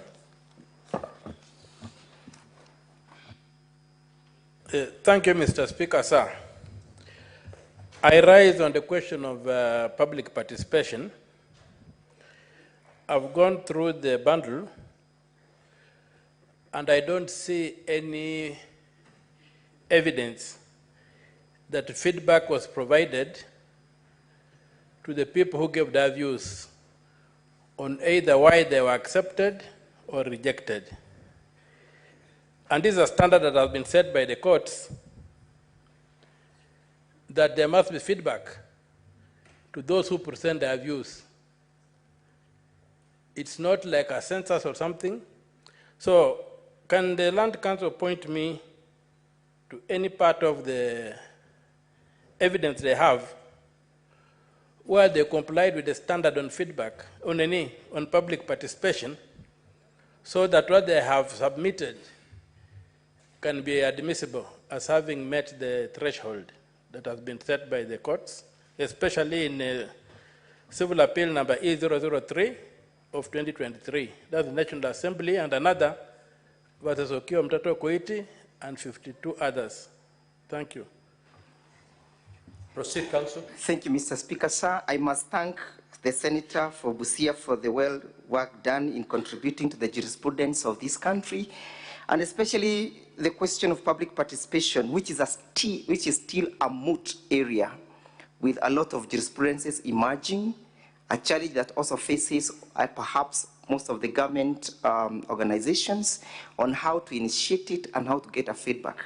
I must admit that this is a recent ruling, judgment of the Court of Appeal, which is barely a month old, and therefore, and actually it was delivered on the 31st of July this year, when the motion was already in the County Assembly. So I believe that most of the organizations, including this Senate, is yet to adjust itself to meet the legal threshold as laid out by the Court of Appeal. Previously, Senator, you've answered, Counsel. Senator Sige. Thank you so much, Speaker.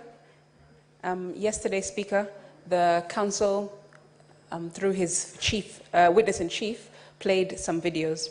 My questions are as follows. There was one video that depicted a scene whereby it looks like it was said to be the home of the witness-in-chief, and somebody was pouring petrol and then torched a fence on that property. My question is, who took that video? Is there any evidence showing the owner of the device that took that video? Because in the evidence, the witness-in-chief speaker said that the first person to have known that there was a fire on the property was the watchman who came running and then told others. So who took that video at that exact moment when the fire was when it was being torched? Second, Speaker, there was also 2 other videos where one, the witness-in-chief was doing a interview and spoke about grievances from farmers or about dead cows. The second was a news report talking about a lack of service delivery in a hospital where a lady was made to give birth outside of a hospital. Speaker, I wanted to find out if there are any supporting affidavits, if there are any reports, certified reports of the same 2 scenarios, which would give credence to the allegation of lack of service delivery in our batch of documentation. Lastly, on page 168, there is a number of an account, and I wanted to know whose it belongs to. It 0755. I forget the rest of the numbers. 60442. Can you please clarify whose that belongs to? Thank you. County Assembly. Thank you, Honorable Speaker. The video that was played was captured by the CCTV footage at 3:48 a.m. It's evidence from the video supported by the affidavit of the mover, and the matter is still subject of these proceedings. The video on the evidence on the dead cows and the lack of services at the county government of Meru, the same is supported by the evidence and the affidavit of the mover annexed here too, and evidence has been laid in chief in that respect. And we have a certificate of electronic evidence produced in respect to that particular footage. On the question of the number, that is 0755560442, that is the number of the witness or witness PW2, who happens to be the window to the deceased, the slain blogger Sniper. Yeah, and that is part and parcel of the number that forms the basis of the account. Thank you. Honorable Senators, we shall now move to hear the case for the governor. Counsel for the governor, you have the floor. You have 4 hours to present your case. Those 4 hours do not include the time that the honorable senators will take to seek for clarifications. Thank you, Mr. Speaker, sir, and thank you, distinguished senators. I stand here to seek your direction, Mr. Speaker, on time management so that we begin on a clear understanding. I make this request, Mr. Speaker, because of what transpired here yesterday. When the Assembly made their case, they spent 3 hours and 10 minutes on the evidence of their first witness, essentially leaving the official time of 4 hours with a balance of only 50 minutes. The net effect, Mr. Speaker, is that the governor's team was completely disadvantaged throughout yesterday, and I am certain that the senators who were here last night could see how we struggled to wriggle within the limited time. We therefore beseech you that we give directions on time management, and we propose as follows, Mr. Speaker. We ended up using 6 hours yesterday for the witnesses for the Assembly. Out of these 6 hours, 2 were given to the governor's team with no opportunity for extension, and 4 hours and 10 minutes were given to the Assembly team. It therefore follows that the Assembly got 2/3 of the time yesterday, and the governor's team got 1/3 of the time yesterday. We beseech you that in tandem with the principle of equality of arms, the governor's team gets 2/3 of their time today, and the Assembly team gets 1/3 of the time today, in advance of commencement of the proceedings so that every party decides how they want to use or play about with their time. And when they run out of their time, it is their own making and they take the consequences. If that direction finds favor with you, Mr. Speaker, sir, the 4 hours you have given us today translate to 240 minutes, 2/3 of which is 160 minutes. We urge that from the very outset, you direct that the governor's team has their 160 minutes, which they will decide how to use, and the assembly team has the balance, which translates mathematically to 1/3 of the 4 hours that you have given us today, and they will decide how to use it. So that if any party wastes time, they are wasting singularly their own time and not the adverse party's time. I make this plea, Mr. Speaker, precisely to underpin the principle of equality of arms, because the Hansard of this House will bear me out. The Assembly got 2/3 of yesterday's time. The governor's side got 1/3 of the time yesterday. Once you give that direction, Mr. Speaker, I will then give you how we intend to distribute our time and how we are going to go about calling our witnesses. I humbly submit. Now, Council for the County Assembly, we need not debate on issues of time. You know exactly what happened yesterday. Yes. You were given 4 hours. You took 3 hours and 10 minutes. I am on a different position that I also wish your guidance so that you can just do it No, smoothly. on time, it's squarely in my hands. So On time, just it's squarely on sit your as I hands. give directions. That's correct, Lord. Yeah. Please do. Take your seat. Mr. Speaker, sir, yesterday proceedings, one Linda, who is a legal advisor, who was a legal advisor, alluded to a fact of forgery of her, a document that is purported to have been issued by her. Mr. Speaker, I'm making an application under Section 65 of the Evidence Act that for purposes of establishing the truthfulness or lack of it of that claim, which is grievous, that this Senate does order the bearer of this document, that is Governor Kawira, to produce the original copy of the same before the close of business so that we can have a look at it. Council for the County Assembly, let us allow the governor to present her case. Most obliged. And then we will be able to handle each issue. I am well guided. Being raised. Most obliged. At the time it's being raised. Most obliged. Council for the governor, you may proceed. Indeed, the County Assembly will have 1/3 of the time allocated, just like it happened yesterday. Proceed. Thank you so much, Mr. Speaker, sir. I therefore be ceding ground to my colleague, Mr. Robert Mutembei, to put on the stand our first witness, Mr. Ibrahim Mutwiri Kerimi. I urge that the said witness be presented on the stand.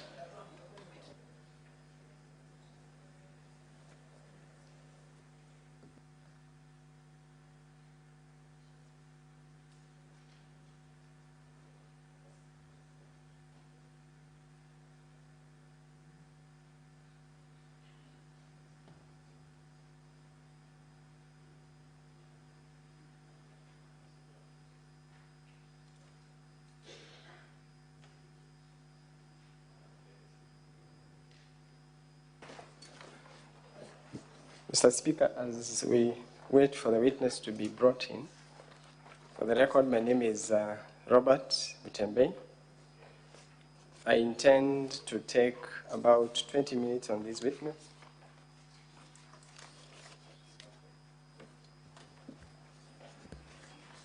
Where is the witness? Sergeant at Arms, can you usher in the witness, please?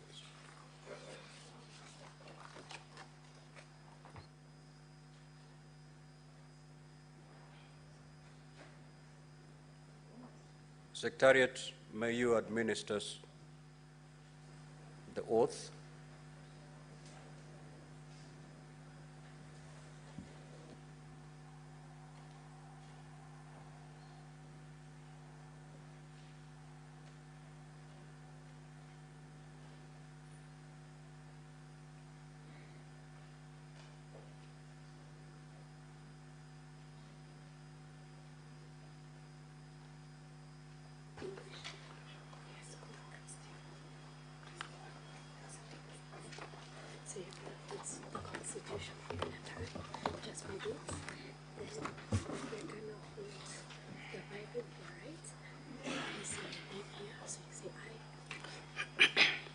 I, Ibrahim Motweri Keremis, do solemnly swear that the evidence that I shall give before the Senate in respect of the matters before the Senate shall be the truth, the whole truth, and nothing but the truth. So help me God.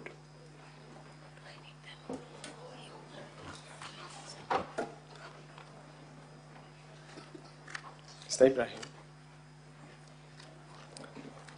could you kindly introduce yourself to the House? My name is Ibrahim Motweri Keremi, the CC member, Finance, Economic Planning, and ICT, Meru County Government.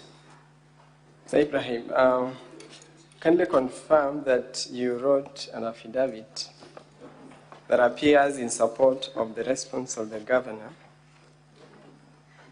and that is your signature on the affidavit.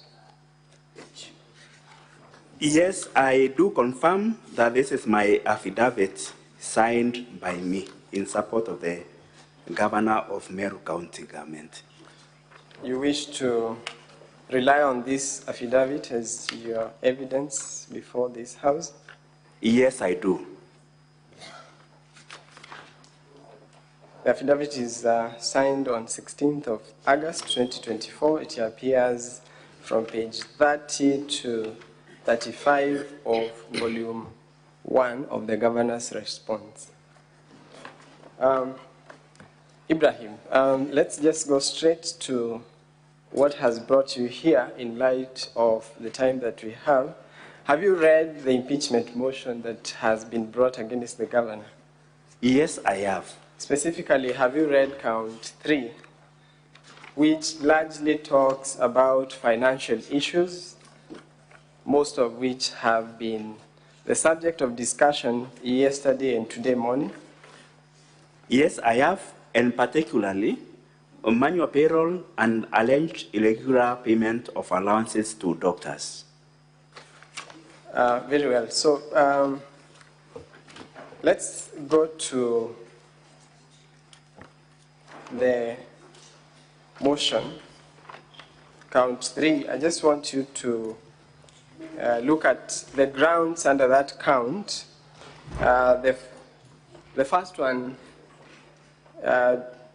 reads irregular payment of emergency call allowances to doctors and medical officers using the wrong rates, contrary to sections 45 and 46 of the Anti-Corruption and Economic Crimes Act and others mentioned there.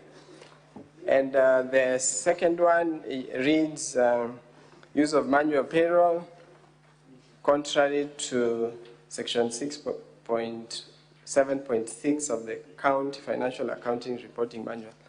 The wordings of those grounds, do you recall where else they have been picked from? Yes, Edin, I can report that I have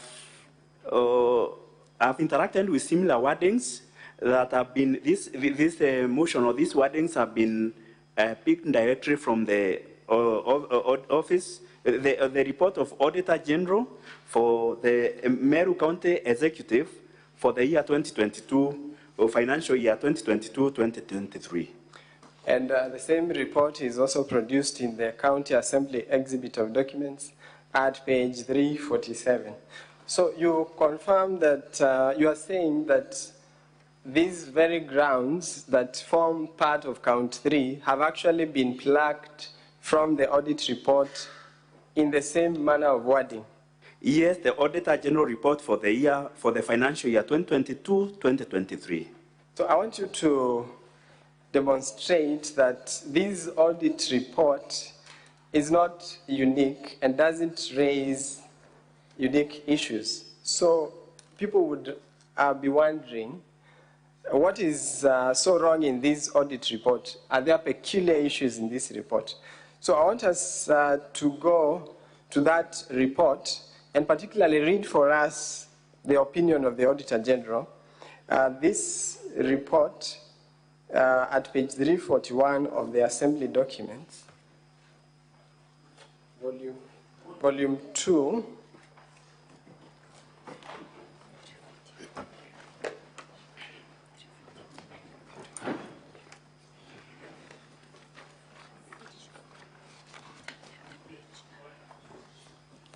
page 341,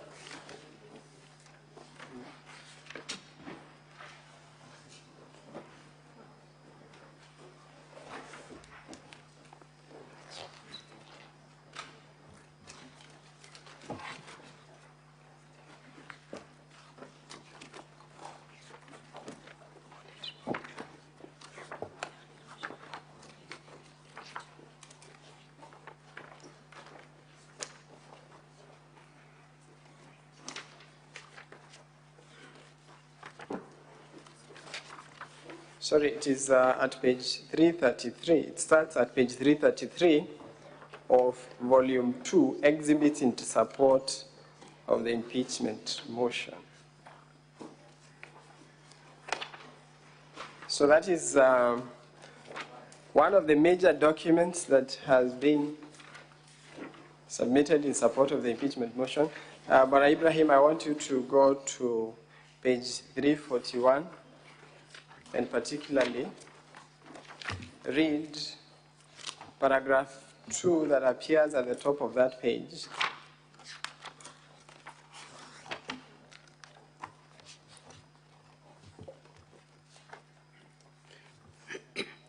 Yes, I will read.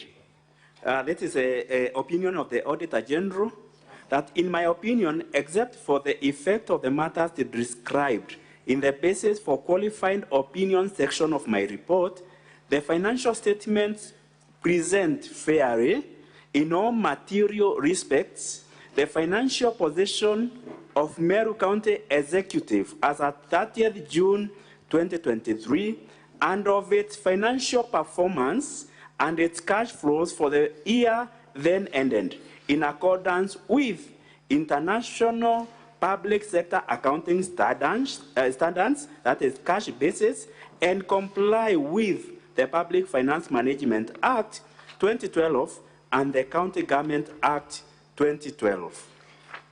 Okay, if you remember the wordings of the impeachment motion, you recall that the motion accuses the governor of violating those very laws that the Auditor General confirms that the county executive has complied with. Is that true? True, that is very true. Okay, perhaps you could enlighten this House on the nature of opinions that would ordinarily be rendered pursuant to an audit report. Oh, thank you, Honorable Speaker and the Honorable Senators. There are a number of audit opinions that an auditor may give, given the kind of a financial statement he or she has come across. One, there is unqualified report. Unqualified report means that the documents that have been provided and the financial statements do agree. Then the next is qualified report. Qualified report means that the documentation that has been provided and the financial statements do agree. However, there are just some minor items or matters within the report. Then there is adverse report. Adverse report means there are quite a number of issues that do not agree. The financial statements and also the documentation that has been provided. Okay, then very well. There is a disclaimer of opinion. Okay, very well. Where does the opinion of the county executive fall? It falls in the qualifying report, and I will also explain. If you go if you check the Green Book by the Auditor General for the year 2023, you will find by the county executives in Kenya, there are 47. There is no single county executive that has unqualified report. However, 41 county executives have qualified report, and 6 have adverse opinions. In our case, Meru County Executive has qualified audit opinion or audit report. And you confirm that Meru County is not one of those 6 which have adverse opinions? It is not among them. And have you had a chance to also review audit reports of the County Assembly of Meru for the current year, for the previous years? Do they form the same opinion, or Yes, what is the nature of I have, and honorable senators and honorable speaker, if you check also from the Green Book for the county assemblies, County Assembly of Meru is within the qualifying reports. In Kenya, there are 3 county assemblies that have unqualified reports. Okay, however, County Assembly of Meru is in the qualified report where the county executive of Meru is also in. So, Ibrahim, what you are telling this House is that there is nothing unique about the report of the County Executive of Meru. There is nothing unique, and indeed, a qualifying report is, as I said, the documentation and the financial statements are agreeing. Okay, very well. I want you to tell us what would have been the recommendation of the Auditor General if there was something so materially in breach of the law. Thank you, Honorable Speaker and the Honorable Senators. An Auditor General, if there are particular substantive issues within, maybe within financial statements, he or she may recommend for a forensic audit. He may recommend either for a special audit, and if a county assembly committee or a Senate committee has considered those reports, may recommend for such change where there is a loss of money.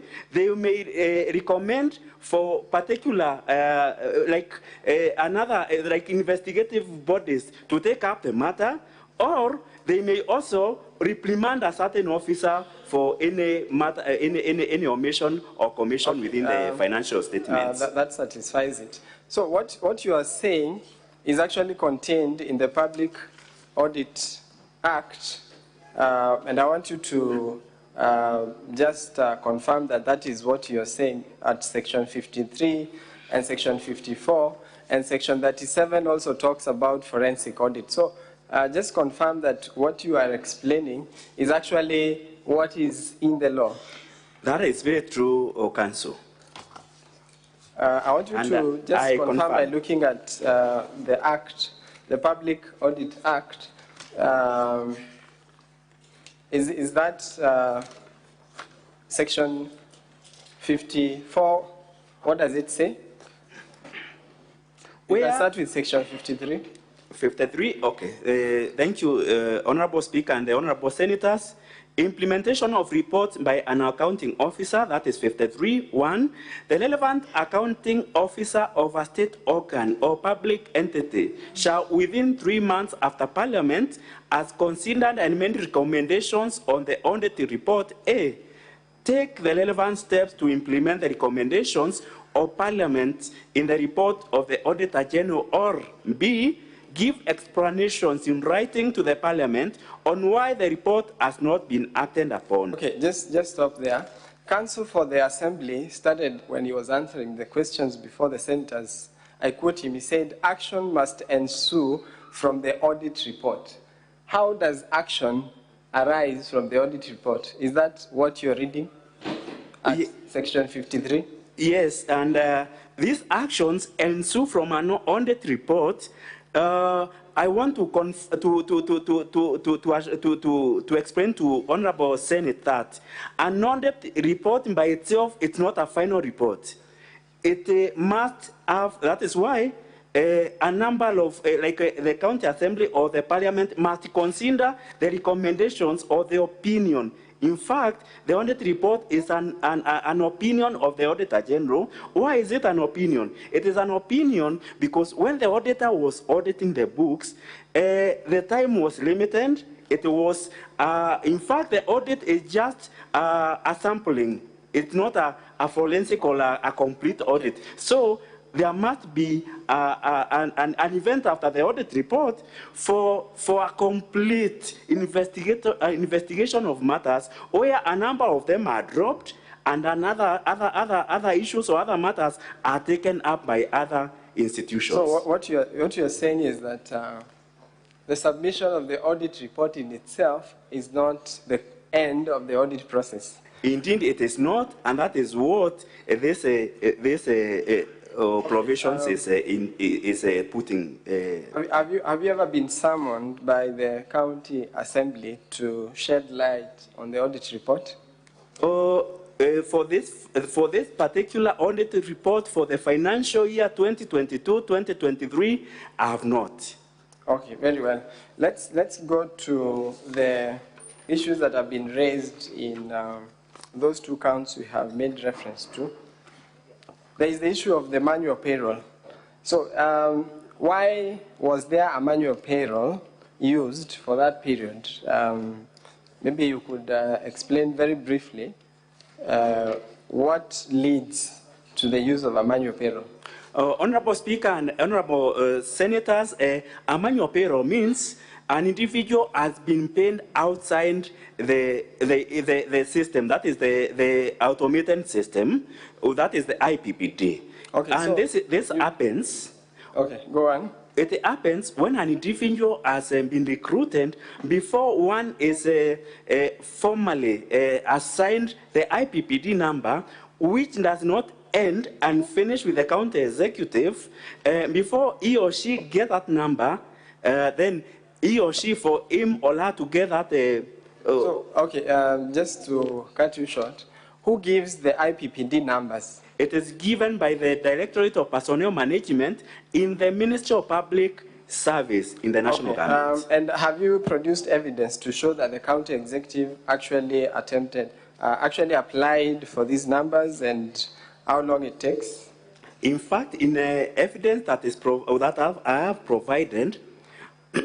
So, Honorable Senators, it is the evidence is in Volume 1B of the Governor's Bundle of Documents from page 190, page 183 to 184.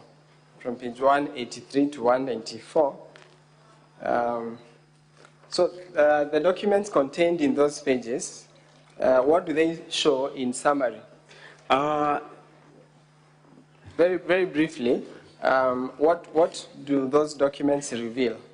Okay, let me begin with page 183. It's KM28.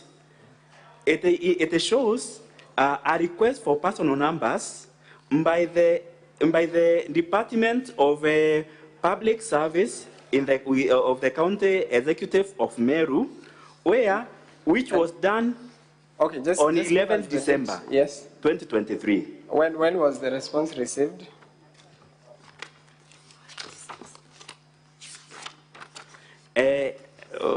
Council and the honorable members of the Senate, 186, page 186, KM29, it indicates that this response was done or came back on 19th March 2024. So what does that time, how many months are those?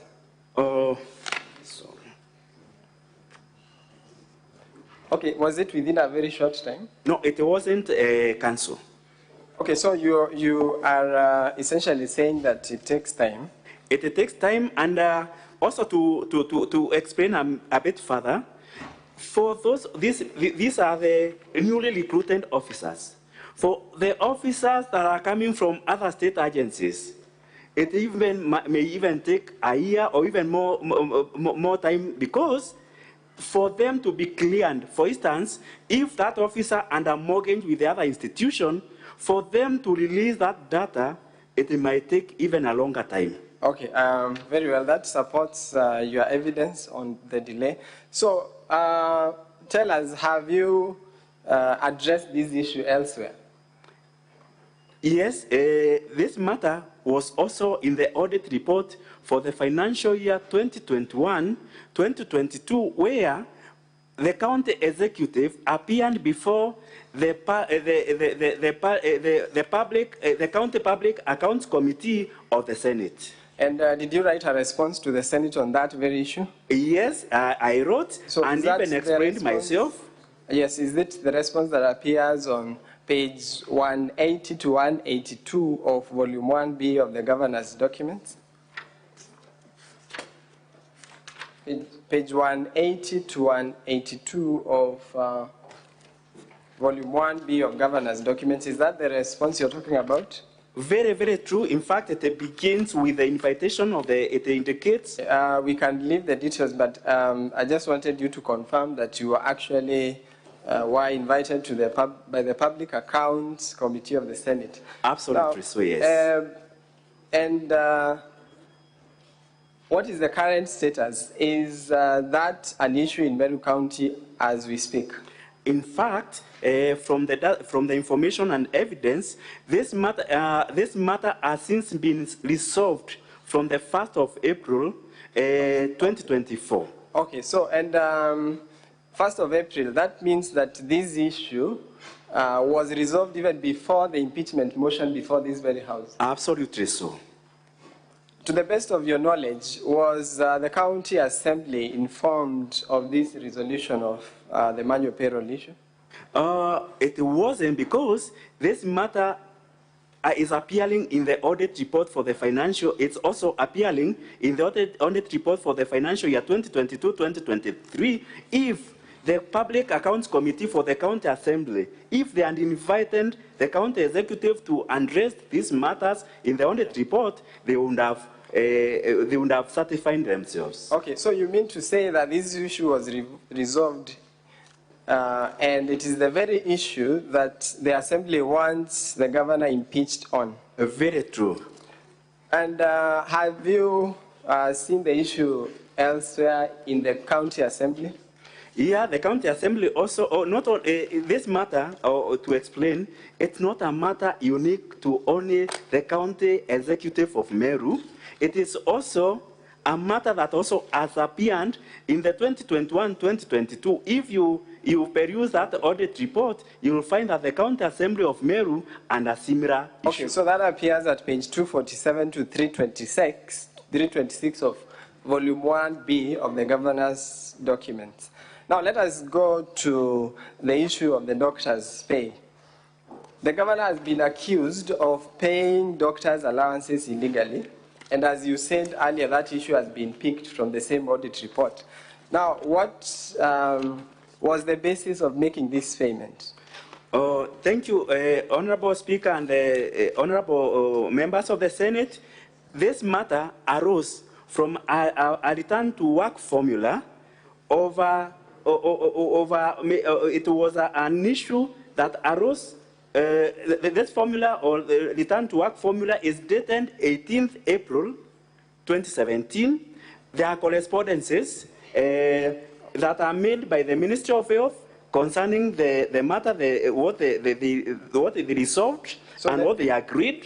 And then the same is copied to the Council of Governors. Okay, sorry to cut you short, but the correspondence you're talking about, is it the correspondence found in page 327 to 330 of volume 1B of Governor's documents? Is that the correspondence confirming that the County Assembly, the County Executive of Meru was actually within the law in making that payment? Absolutely so. So those are the documents that you wish to rely on to confirm that payment? Very true.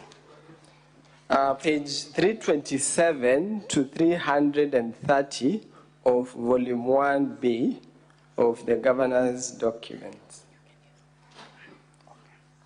Okay, let us then move on to, but before we move on from there, so this issue that you are saying relates to payment of doctors relating to the CBA of 2017. Are you familiar with the recent developments relating to doctors' strikes and the implementation of this CBA? Okay, let me make some explanation. It's a belief that, or it's a practice that a CBA runs for 4 years. However, if there is no other subsequent CBA, that similar CBA runs until another CBA is arrived at. The one that I'm aware of, there is in April, there was an agitation for improved remunerations to the medical field, and there was a return to work formula, and that CBA is the one that I can quote. You are talking about the strike we saw recently. Very true. And the Assembly has also produced a video of doctors striking on basis of that very implementation of the CBA. Are you referring to that strike? Yeah, the one that was agreed in April this 2024. So do you find it in good faith that these two issues are being brought before this House to impeach the governor? In fact, what I know, and it is an HR practice, is that once a benefit has been given or confirmed, you can't go back and retract that benefit unless it is done the same way that communication was done, or the SRC, which is a body that is taxed with the remunerations, also issues a notice. So what you would have seen is a similar communication, the way it was done to retract those benefits to the doctors. Okay, very well. Let's go to the last issue. You have also mentioned in your affidavit that there were frustrations that the executive faced in coming up with the budget for 2024-2025. So very briefly, would you tell us why you wrote to the Controller of Budget? The letter that you wrote appears at page 344 of Volume 1B, page 344, Volume 1B of the Governor's documents. So I want you to very briefly tell us why did you write that letter? Okay, thank you, Honorable Speaker and Honorable Senators. I wrote this particular letter when in our budgeting process, we made a CFSP as taxed by the PFM, PFM Act 2012. We submitted to the County Assembly, which then went beyond, and it went beyond the timelines that are set by the PFM Act. It went beyond other key considerations that are set by the legal provisions. So at that particular time, that is when I wrote to the Control Budget seeking an advice on those issues. Okay, so the documents you've relied upon are from page 336 to page 344. So, has the County Assembly implemented the memorandum that was arrived at between the Executive, the Assembly, and the Controller of Budget? It is important that I give some information to this Honorable House what happened. For the sake of time, I just want you to confirm whether, just very briefly, explain what happened after you came up with the memorandum. Okay. After coming up with a memorandum that was negotiated between the Assembly and the County Executive, we made a budget estimate because that memorandum was supposed to inform that budget estimate. The budget estimate was submitted to the County Assembly, which they approved as per the memorandum. However, after the approval of the budget estimate, then I was supposed to make or draft an appropriation act to appropriate that budget estimate, which I submitted to the County Assembly. So after you submitted, did the Assembly change that appropriation bill? In fact, what the County Assembly did went against the memorandum and went against the budget estimate that they had already adopted or approved. So are the changes they made contained in Volume 1B, page 409 to 413 of the Governor's response? Volume 1B, page 409 to 413. You confirm those just briefly mention whether those are the changes that you are talking about. In fact, these are the changes, and this you will see, it's an under paper, because I also wrote again to the control budget when I realized there's a business appearing in the under paper of the county assembly proposing to make amendments against the proposed memorandum and against the budget estimate that the county assembly and already. Okay, very well. So just before we invite, before we let you off for the examination in chief, there were several comments made yesterday about service delivery of the governor. So can you just tell us briefly how is the governor's performance in terms of financial performance relating to development in the county? Thank you, Honorable Speaker and Honorable members of the Senate. The performance of a governor can only be informed by the budgetary, how the governor has managed the budget through the report that has been produced by the control budget through the absorption rates. Currently, the Meru County government, this financial year, we have achieved 79% of performance in terms of budget absorption. Then, financial management. The only person who can be able to measure the performance or financial performance of a governor is the report of the Auditor General. The Auditor General's report that we have 2022-2023 confirms that the governor has transparently and prudently used utilized the finances of the funds of Meru County. Then number 3, on revenue performance, still it's another indicator of performance. The only report that we can rely on revenue performance is a report from the Commission on Revenue Allocation. We have not seen any adverse report from the CRA. We have not seen any adverse report from the control of budget. We have also not received any adverse report.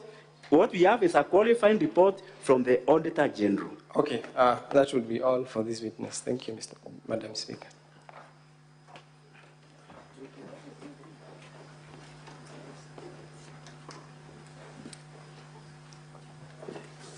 Is that all for the witness?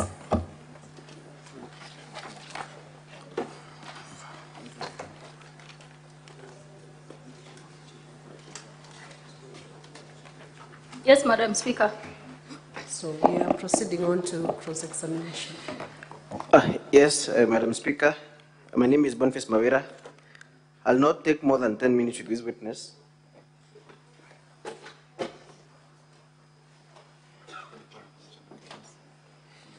You may proceed. Mr. Ibrahim, I want to take you straight to your affidavit, the one that you have filed.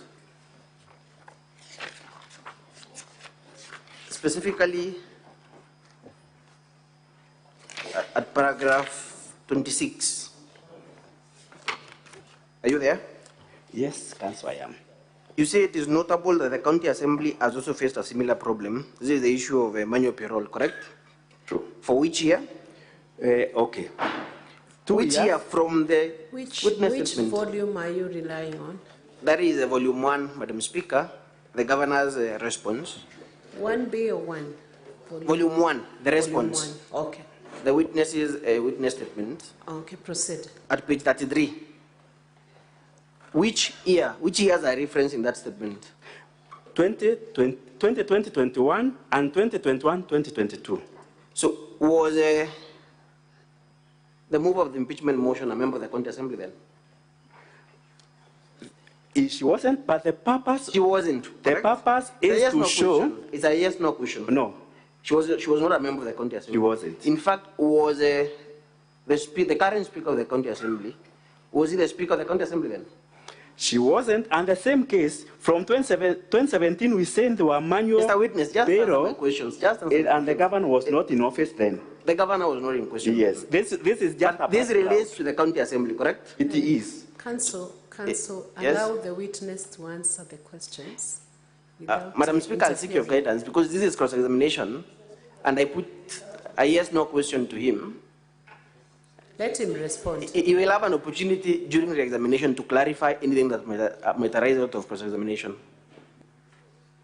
Proceed to respond to that question. Okay. Council, the information they're letting here, it doesn't mean that this is just a background to show that this matter is not only unique to the county executive. I appreciate that, Mr. Witness. I appreciate that, but my question is, this is for before the general elections of 2022, correct? Correct. And the evidence you've adduced, that is the report. You will turn with me to page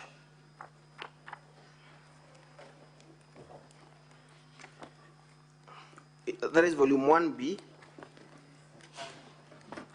The report therein also relates to the financial year 2021-2022. For the county assembly? Yes. Yeah, for the 2 years. For those 2 years? Yes. Before the life of the current assembly? That is correct. So, Mr. Ibrahim, is it your evidence then that the answer to that allegation by the governor is that one, even the county assembly did it? Because that is what I'm getting. Is that your defense? My purpose to produce... No question. Is that your defense? That even the county assembly did it? Is that your defense? That is not my defense. Okay. Let us proceed. I'll take you to the letter at page 344 of the volume 1B, the governor's volume 1B, Madam Speaker.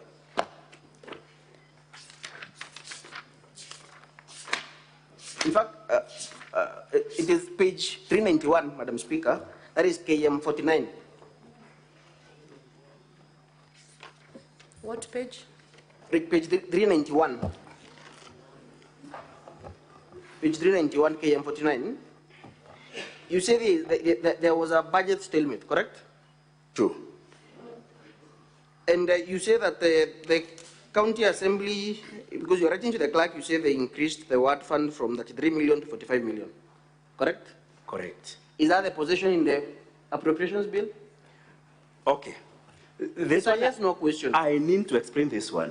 It is a yes, no question. What is the amount? The context of just wait for my question. Wait for my question. Yes. What is the amount in the appropriations bill that was passed by the county? Currently, it is 36, and the agreed was 33.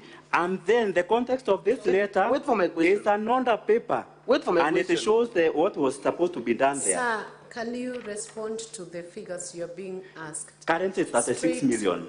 36 million? Yes.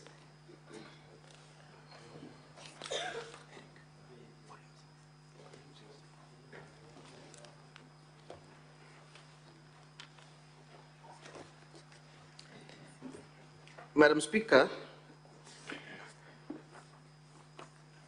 there is the appropriations bill is in the County Assembly's documents, volume 6.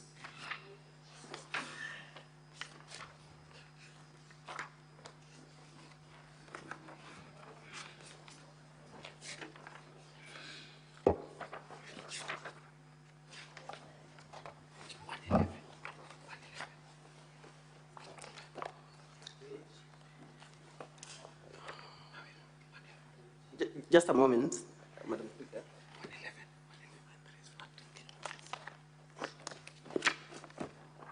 At page 111,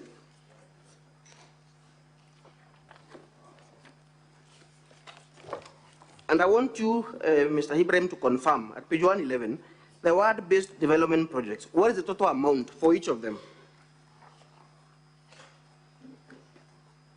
The last column on the far right. What is the total amount? 33, is it? Okay. What is the total amount? Is it not 33 million? Yes. Okay. Do you still maintain your answer that the correct amount is 36 million? Yes or no? Okay. 33 million. Okay. You concede that? Yes.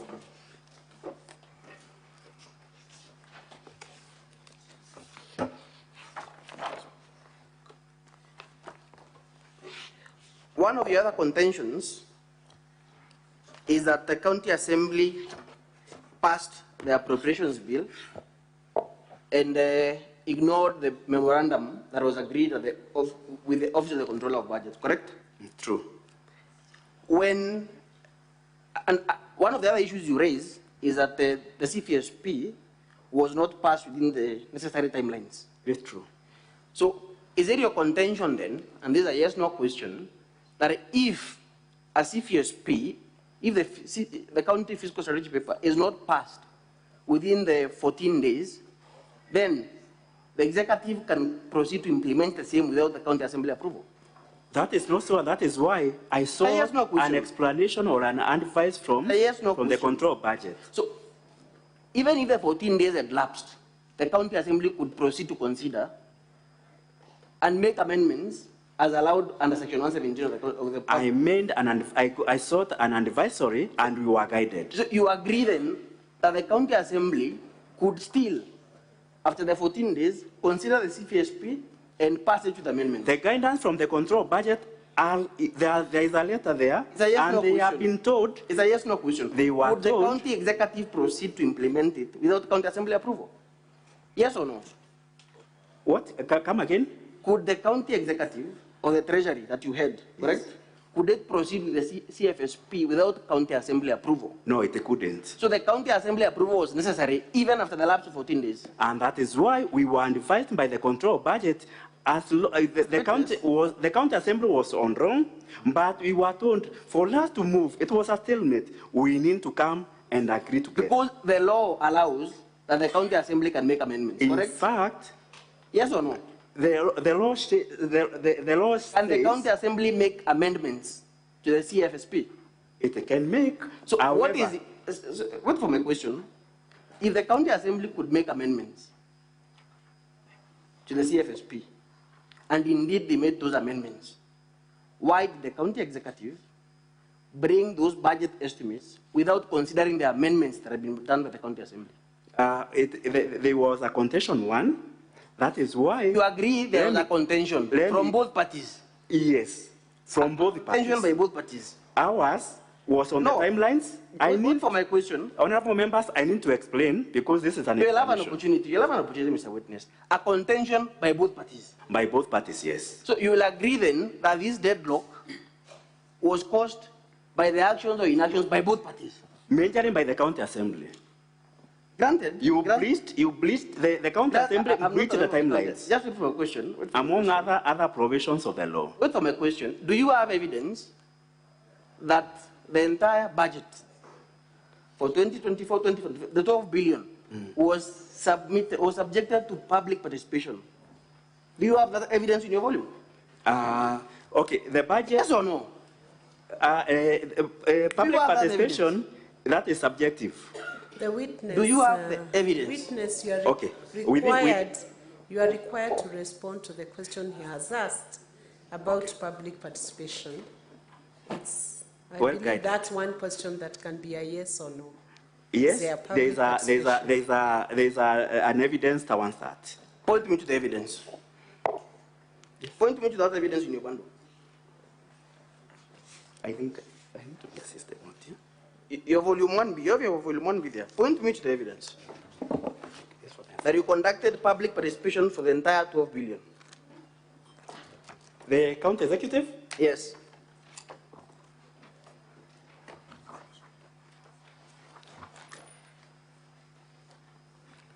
Council, your 10 minutes are over, but you have the discretion to use more minutes from your allocated timeline of 1 hour, 20 minutes. Very well. I leave it to that for this witness, Madam Speaker. We can take the next witness. Or they can, I will leave the witness for Do you want exam. more minutes? No, I think it is okay for this witness.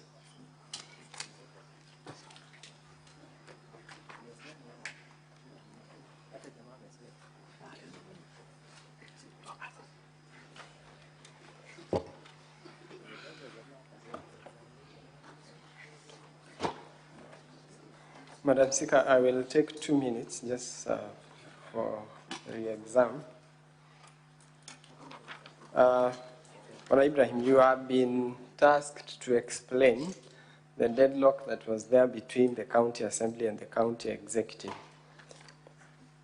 Did you write a letter to the controller of budget complaining of the actions of the county assembly? Yes, I did. And have you produced that letter in your bundle of documents? Yes, in fact, in several letters, not just one. So the letters that you said fall from page 336 to 344 of volume 1B of the governor's documents? Yes, Council. So was there a legal basis for you to complain to the controller of budget? Yes, several. Like the timelines and other key considerations. Now, have you detailed those complaints in your letter? Yes, they are detailed. And you would invite the members of this House to have a look at that letter to appreciate the basis on which you are complaining? True, Council. And my last question, did you experience demonstration of good faith from the Assembly after the issue was mediated by the controller of budget? Yes. One is when Did the county assembly show good faith following the conclusion of the memorandum that you drafted, following the intervention of the controller of budget? It didn't. Why are you saying so? Because up to the budget, we went on very well. Then immediately after the budget, when we went for the appropriation bill, that is where things turn west. Because one, they went against the memorandum, and then number two, they took along almost 2 weeks before considering that appropriation. So you invite this House to have a look at the documents you have tendered in support of that claim to appreciate your evidence? Okay, that would be all, Madam Speaker, for this witness. Thank you. Thank you. So, Honorable Senators, we have this witness, and I have several requests to seek clarifications. We should use the least time to get clarifications from this witness. Senator Mutinda Tabitha Murray.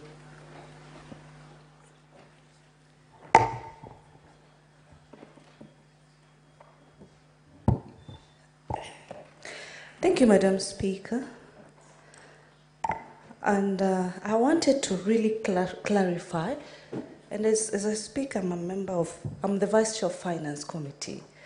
You raised a point and said that CRA did not raise any audit issues or concerns in terms of if the audit was qualified or had any advanced reports. I mean, to your knowledge, does CRA do audit reports? Second question, have you ever been summoned by the PAC committee? And lastly, are you a member of ISPAC by any chance? And in finality, we have the CRF, not the CRF, but the County Revenue Fund, whereby issues have been raised in terms of the composition of the committee. And Clause 6 of your Act of the County Revenue, the fund, indicates that there needs to be a chairperson for that committee to be able to execute its mandate. So how are funds allocated, how are funds approved without the composition correctly of the said committee? Thank you, Madam Speaker. You will proceed to respond. Okay, thank you, Honorable Speaker and Honorable members of the Senate. I want to clarify that I didn't say that CRA or Commission on Revenue Allocation ought to have made a report maybe on audit to say whether there was an adverse or not. What I said is Commission on Revenue Allocation makes reports on performance on revenue, whether a county has performed fairly or is the potential is its performance in terms of revenue, but not audit. So what I said is the performance of revenue collection can be well indicated or shown by the reports from the Commission on Revenue Allocation. Because once in a while they say that County X did not meet its revenue thresholds or it performed poorly. However, it is not an OAG report. It's a report from the Commission on Revenue Allocation. And it is available on the Commission's website and portal. Then, number two, whether I've ever been invited by the audit committee.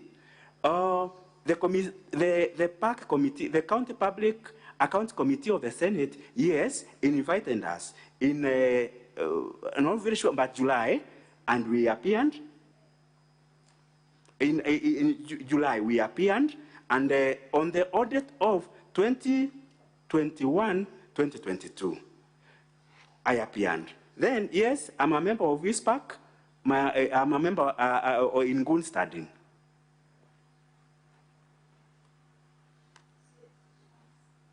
Okay. The transfer to the Meru County Revenue Authority.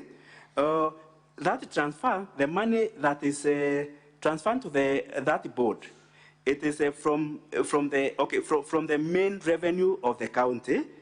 After that money has been budgeted and has been approved, and that still money is also audited by the Auditor General on its prudence and how how it has been accounted for. So it is transferred from the Meru County revenue to revenue allocation to that to maintain its operations, because the authority is supposed to be self-sustaining. However, at the moment it isn't, so we transfer some money to the board. Yes. Senator Wambua Enokio, what's your intervention?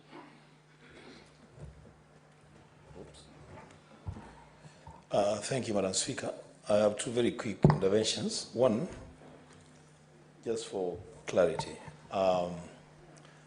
Witness said at some point things turned west.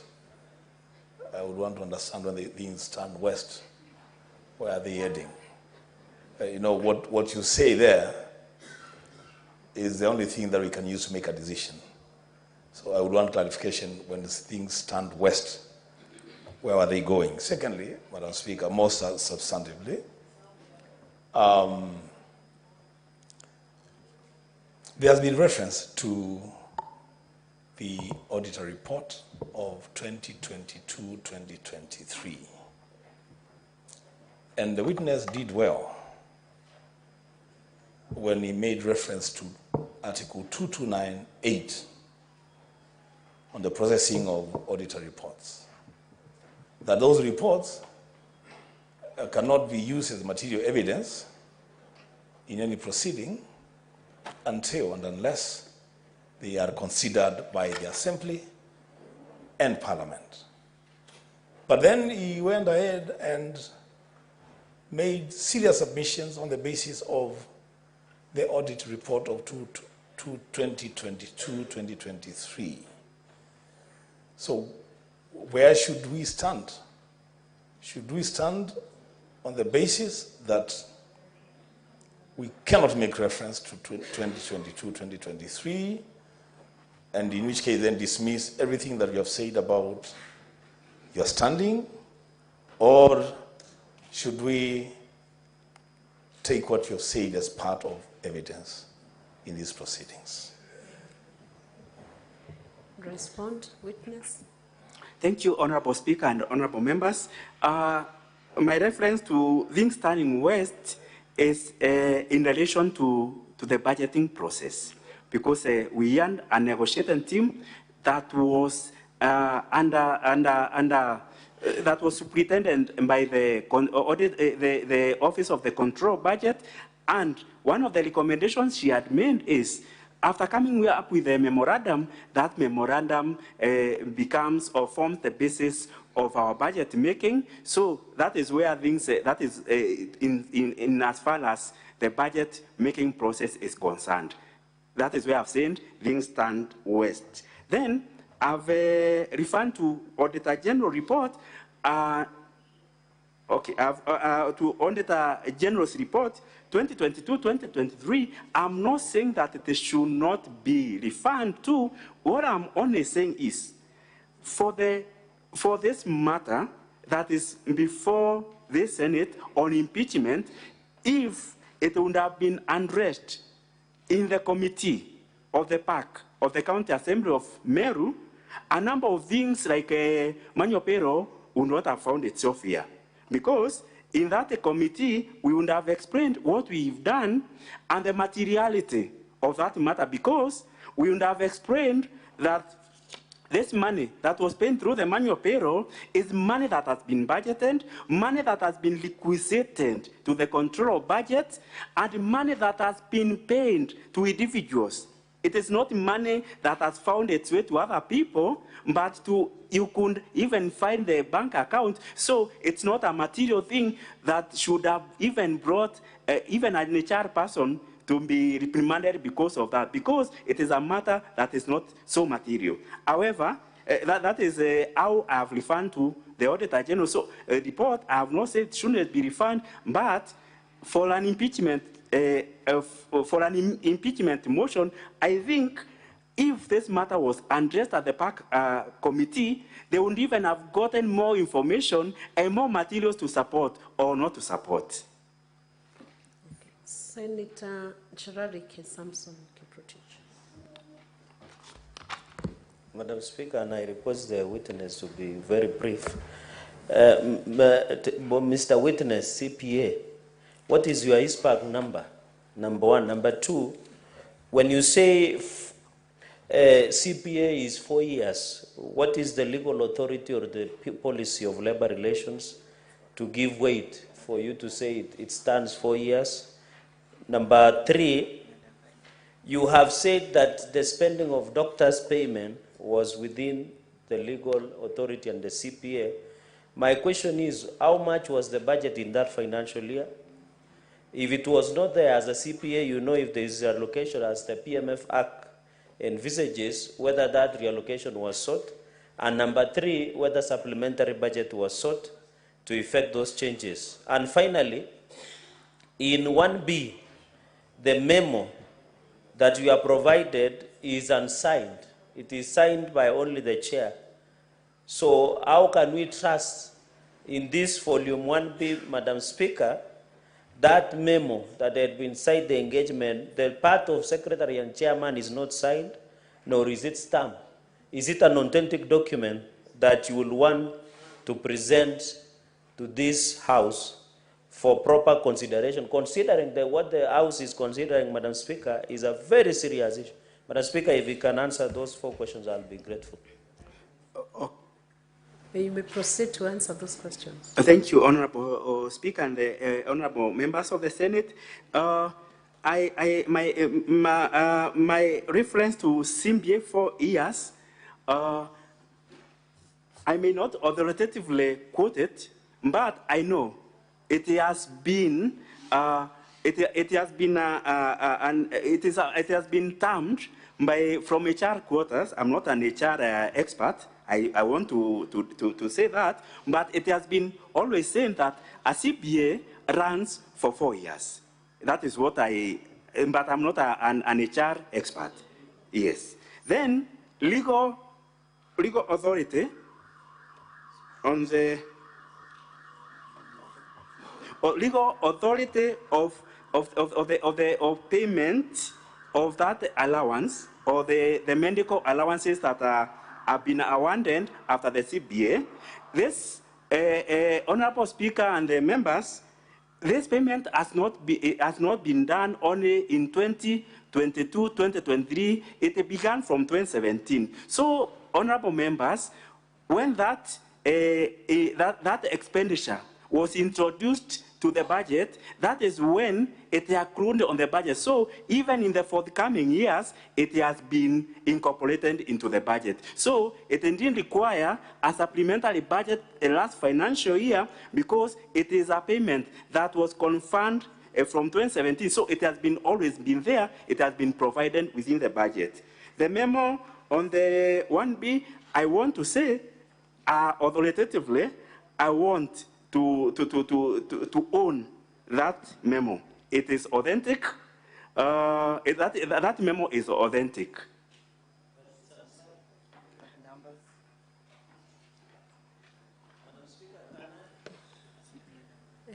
Senator Danson Mungatana. So, Mr. Speaker, To the witness, just hold on, Senator Danson. Yes. 1 minute. There was a question on your ISPAC registration. Oh, yeah. My ISPAC registration is 10955. Senator Danson Mungatana. Thank you, Madam Speaker. Madam Speaker, I was seeking clarification from the witness. I was listening to you when the question was put to you on the financial performance of Meru County. And I heard you say the Auditor General has given a report saying that it is an unqualified opinion. Therefore, it is good. I want you to clarify to me, is the Auditor General the only way, as a professional, that you would measure the financial performance of Meru County? I wanted to know, isn't budget execution, things like, performance, finishing on the projects and stuff like that, that would amount to good financial performance? And if so, please answer that question, because it will help us to make some decisions. I submit, Madam Chair. Proceed, witness, to answer that question. Thank you, Honorable Speaker and members. Yes, budget execution. Okay, Auditor General report is not the only way, but is the surest way. Where this one, it takes away every doubt, and that is why most of issues relating to financial management, there are recommendations. Let there be a special audit. Let there be an audit carried out to find out. However, even the budget execution is one way to measure financial performance, and that is why in my response I said that the controller of budget report on a budget in our budget appropriation or on budget execution, it is indicating that we are doing, the county government of Meru is performing well in terms of budget execution at 79%. I think that is good. Then another indicator of good financial performance is paying. Like we are talking about payment of allowances to doctors. If a county is performing poorly financially, we would not be able to pay those allowances. But what we would be seeing is a protest on the roads, doctors protesting for a CBA that was agreed in 2017.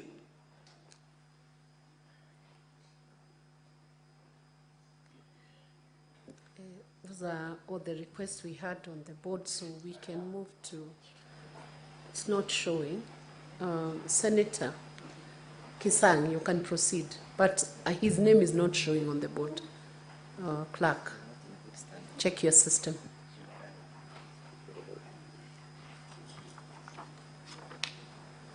Thank you, Madam Speaker. I don't know why my name is not showing there and it's on this side. Madam Speaker, I wanted to put to the witness, I don't know whether it's to him or who, because I want to put something on the audited report for 2022-23, Madam Speaker. Madam Speaker, as a member of CIPIC, I also know as Gerald Gates, a member of CIPAC, normally what happens is when the Auditor General signs the report, the oversight committees of both the county assemblies and Senate and National Assembly, they go through the reports to verify, and if there are any additional issues that are required, then we recommend to EACC or other government bodies to investigate. So I'm wondering, I wanted to find out from the witness, were you called by the CPAC and CPIC committees of the County Assembly of Meru before they made this particular audit query an impeachment issue?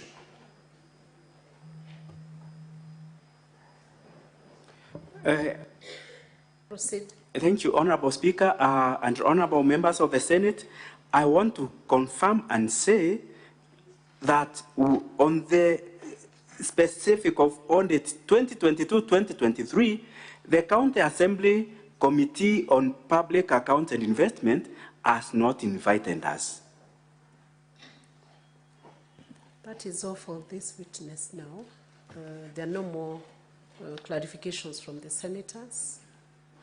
I hope there is no senator who's been left out. So, County Assembly can call in the next witness.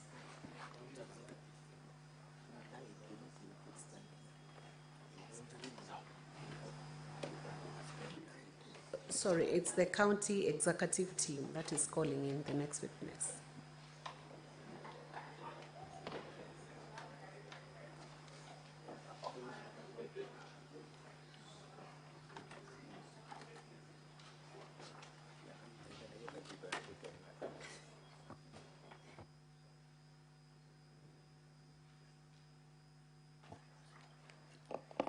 Madam Speaker and honorable members, our next witness is Dickson Munene Nkanata. Thank you.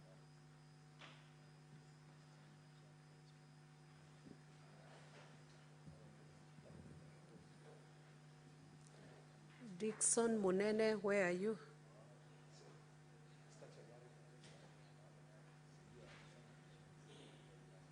County executive team, where is your witness?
I, Dickson Monene Nkanata, do solemnly swear that the evidence that I shall give before this Senate in respect of the matters before the Senate shall be the truth, the whole truth, and nothing but the truth. So help me God. Madam Speaker, for the record, my name is Edgar Busiega. I've been variously referred to as Busienga. I'll wish to correct the record to reflect Busiega. Thank you. You may proceed, Councillor Busiega. Kindly introduce yourself. Madam Speaker, Honorable Senate, my name is Dickson Monene Nkanata. I am the CC in charge of Legal Affairs, Public Service Management and Administration in the County Government of Meru. I am also an advocate by profession. Thank you, Mr. Munene. I'll refer to you as such. Starting from where you have stopped, indicate to this Honorable House, you've practiced law for how many years? Madam Speaker, Honorable Senators, this is my 11th year of practice as an advocate. I was admitted in 2014. My personal number is P10507 of 2014. Thank you. Senator Chiradike, what is your intervention?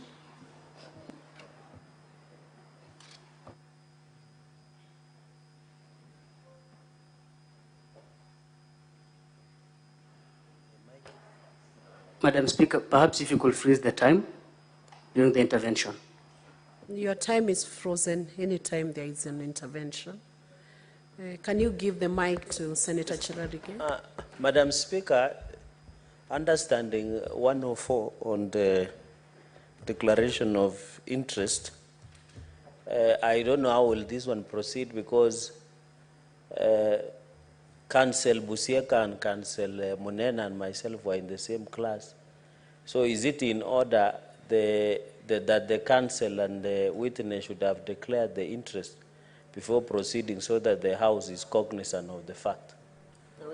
Senator Cherargei, I believe you must be out of order because many of us were in class with so many other senators and many other people who are appearing. Unless you have special interests like being common shareholders within a company or other interests beyond going to school together. That's the only time you can then, unless you have very serious interests that go into legal, proprietary, or other definable interests in law, that would then bring the team together in such a manner that they've been resolving issues in a way that would influence their judgment in these proceedings. Otherwise, if it's just going to class together, many people have been in school together. So I will overrule that objection. Or do you have any other interests you want to disclose beyond going to school together?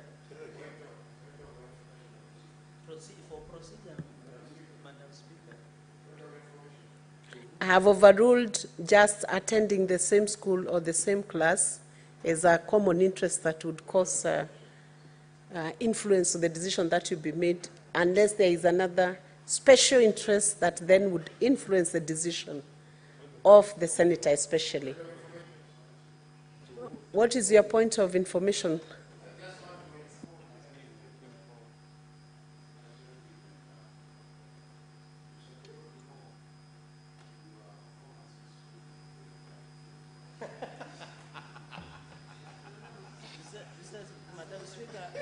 Senator Methu, is there another point of information which is relevant and will not take away our minutes? We have very short time. In fact, Madam Speaker, because I know we are very constrained of time, Senator Cherargei was selective, and that's why he never referred and read the Standing Order 104. It is very specific that a senator who wishes to speak on any matter in which a senator has pecuniary or proprietary interest shall first declare the interest. So I don't think going to school together is pecuniary or is proprietary, and I don't even think the witness before us is a senator. The Standing Order 104 is for a senator who wishes to speak on a matter. So the standing order that he quoted is irrelevant. I'm sure he just wanted us to know that he went to school with the brilliant fellas, but that is now water under the bridge. Thank you. Though presumably it comes late after I had given a direction, but that suffices to close out that issue. Let's proceed on with the witness counsel. Mr. Munene, you saw an affidavit on 16th of August this year, correct? That is true. Will you wish to rely on the same as your evidence before this House? I would wish to rely on the same, Madam Speaker, Honourable Senators. Okay. Now, the first issue is on, as the subject of impeachment, is on what we call illegal revocation of one CPA, Virginia Kawira. Did Virginia have the requisite qualifications at the point of appointment? Thank you, Honourable Speaker. On the issue, the governor has been accused of illegally revoking the appointment of CPA Virginia Kawira Miriti as the Secretary/CEO of the County Public Service Board. I'm aware that the governor revoked the appointment of CPA Virginia Kawira by virtue of the fact that she is still a public officer, and this is an issue that offended section 58, subsection 3B of the County Government Act. it was an expectation that after the nomination and approval of CPA Virginia Kawira by the County Assembly, before she took her appointment, she should have resigned so that she doesn't own two offices and so that she qualifies by virtue of that Section 58(3)(b) of the County Government Act. I'm also aware that this decision of the governor was informed by the legal advice that she received, both from myself, with the background of law, being the CC in charge of legal affairs, and the only CC who is an advocate by profession in that cabinet, and also from her legal advisor. Based on what you've just informed this House, you are aware that the legal advisor was before this House yesterday? Yes, Madam Speaker, I am aware that the legal advisor was before this House yesterday. I'm aware that the legal advisor disowned the internal memo that is which is appearing on page 11 and 12 of the volume 1B of the governor's documents. I'm also aware that the legal advisor, that is the former legal advisor, has since been, employment has since been terminated by the governor. And I'm aware of the circumstances under which the termination of her employment was done. I'm aware that there is a pending case between the legal advisor, the former legal advisor, and the governor in the Employment and Labor Relations Court. And I'm aware that the former legal advisor is represented by the firm of Ngwele and Company Advocates, which is the same firm that is representing the county public, the CEO of the County Public Service Board, that is Virginia Kawira. I'm aware they share the same advocate. I'm aware that in the documents filed in court by the former legal advisor, the Saint Virginia Kawira appears as the Linda Kiome's witness. So I would not be surprised that Linda Kiome would disown such an advice that she gave while still in office. Thank you. Will you confirm unequivocally whether she ever consulted you or shared with you this letter prior to tendering to Her Excellency the Governor? Yes, I confirm that we discussed the issue. I confirm that she delivered the letter to myself, which I delivered it to the Governor. Yes, and I can confirm that thereafter, when the Governor did the letter of termination, and the response, there was an advisory from the chairperson of the Meru County Public Service Board in reference to that revocation. Linda Kiome was not available to advise the Governor on how to respond to such. I'm aware that we agreed that I look at the documents since we had discussed over this issue, and I advised the Governor on how to respond to the response from Julius Kainga Mitu, the County Public Service Board Chair. I'm aware that the Governor did this letter between page 13 to that running 13, 14, and 15. Honorable Senators, it's now 1 p.m. and I want first of all to notify the Governor's team of their remaining time, which is 1 hour, 55 minutes out of the total time of 2 hours, 40 minutes. This will be reflected in the supplementary order paper that will be printed for the afternoon session. The County Assembly team will have 1 hour, 10 minutes out of their total time of 1 hour, 20 minutes. Honorable Senators, the session in the afternoon will resume at 2 p.m., not 2:30 p.m. So, Honorable Senators, it's now 1 p.m. time to adjourn the Senate.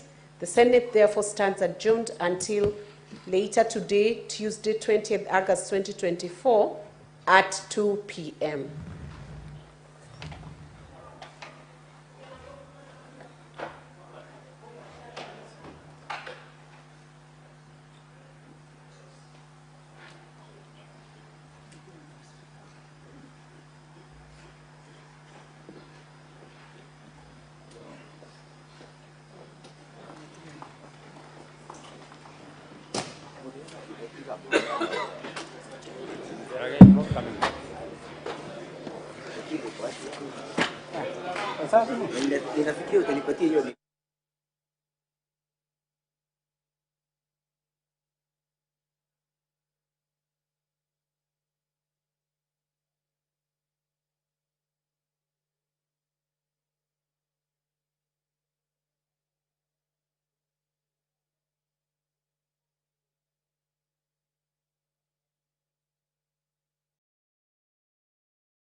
Good morning, this is Newswire. I'm Dennis Aseto. The impeachment hearing of Meru Governor Kawira Mwangaza by the Senate enters its second day today, as the governor will be taking to the stand to defend herself against the allegations leveled against her, even as she pleaded not guilty to gross constitutional violations, misconduct and abuse of office. The Honorable Kawira Mwangaza, how do you plead to the three charges? Guilty or not guilty? Not guilty. Kawira's lawyers told the Senate that the charges against her are baseless. Elisha Angoya is one of them. Distinguished senators, I want to make it unequivocal here. The County Assembly of Meru has not discovered wrongs against Governor Kawira Mwangaza. It has discovered Honorable Kawira Mwangaza first and has put anything and everything at play to say what allegation can we make against her to possibly embarrass her. Distinguished senators, volume number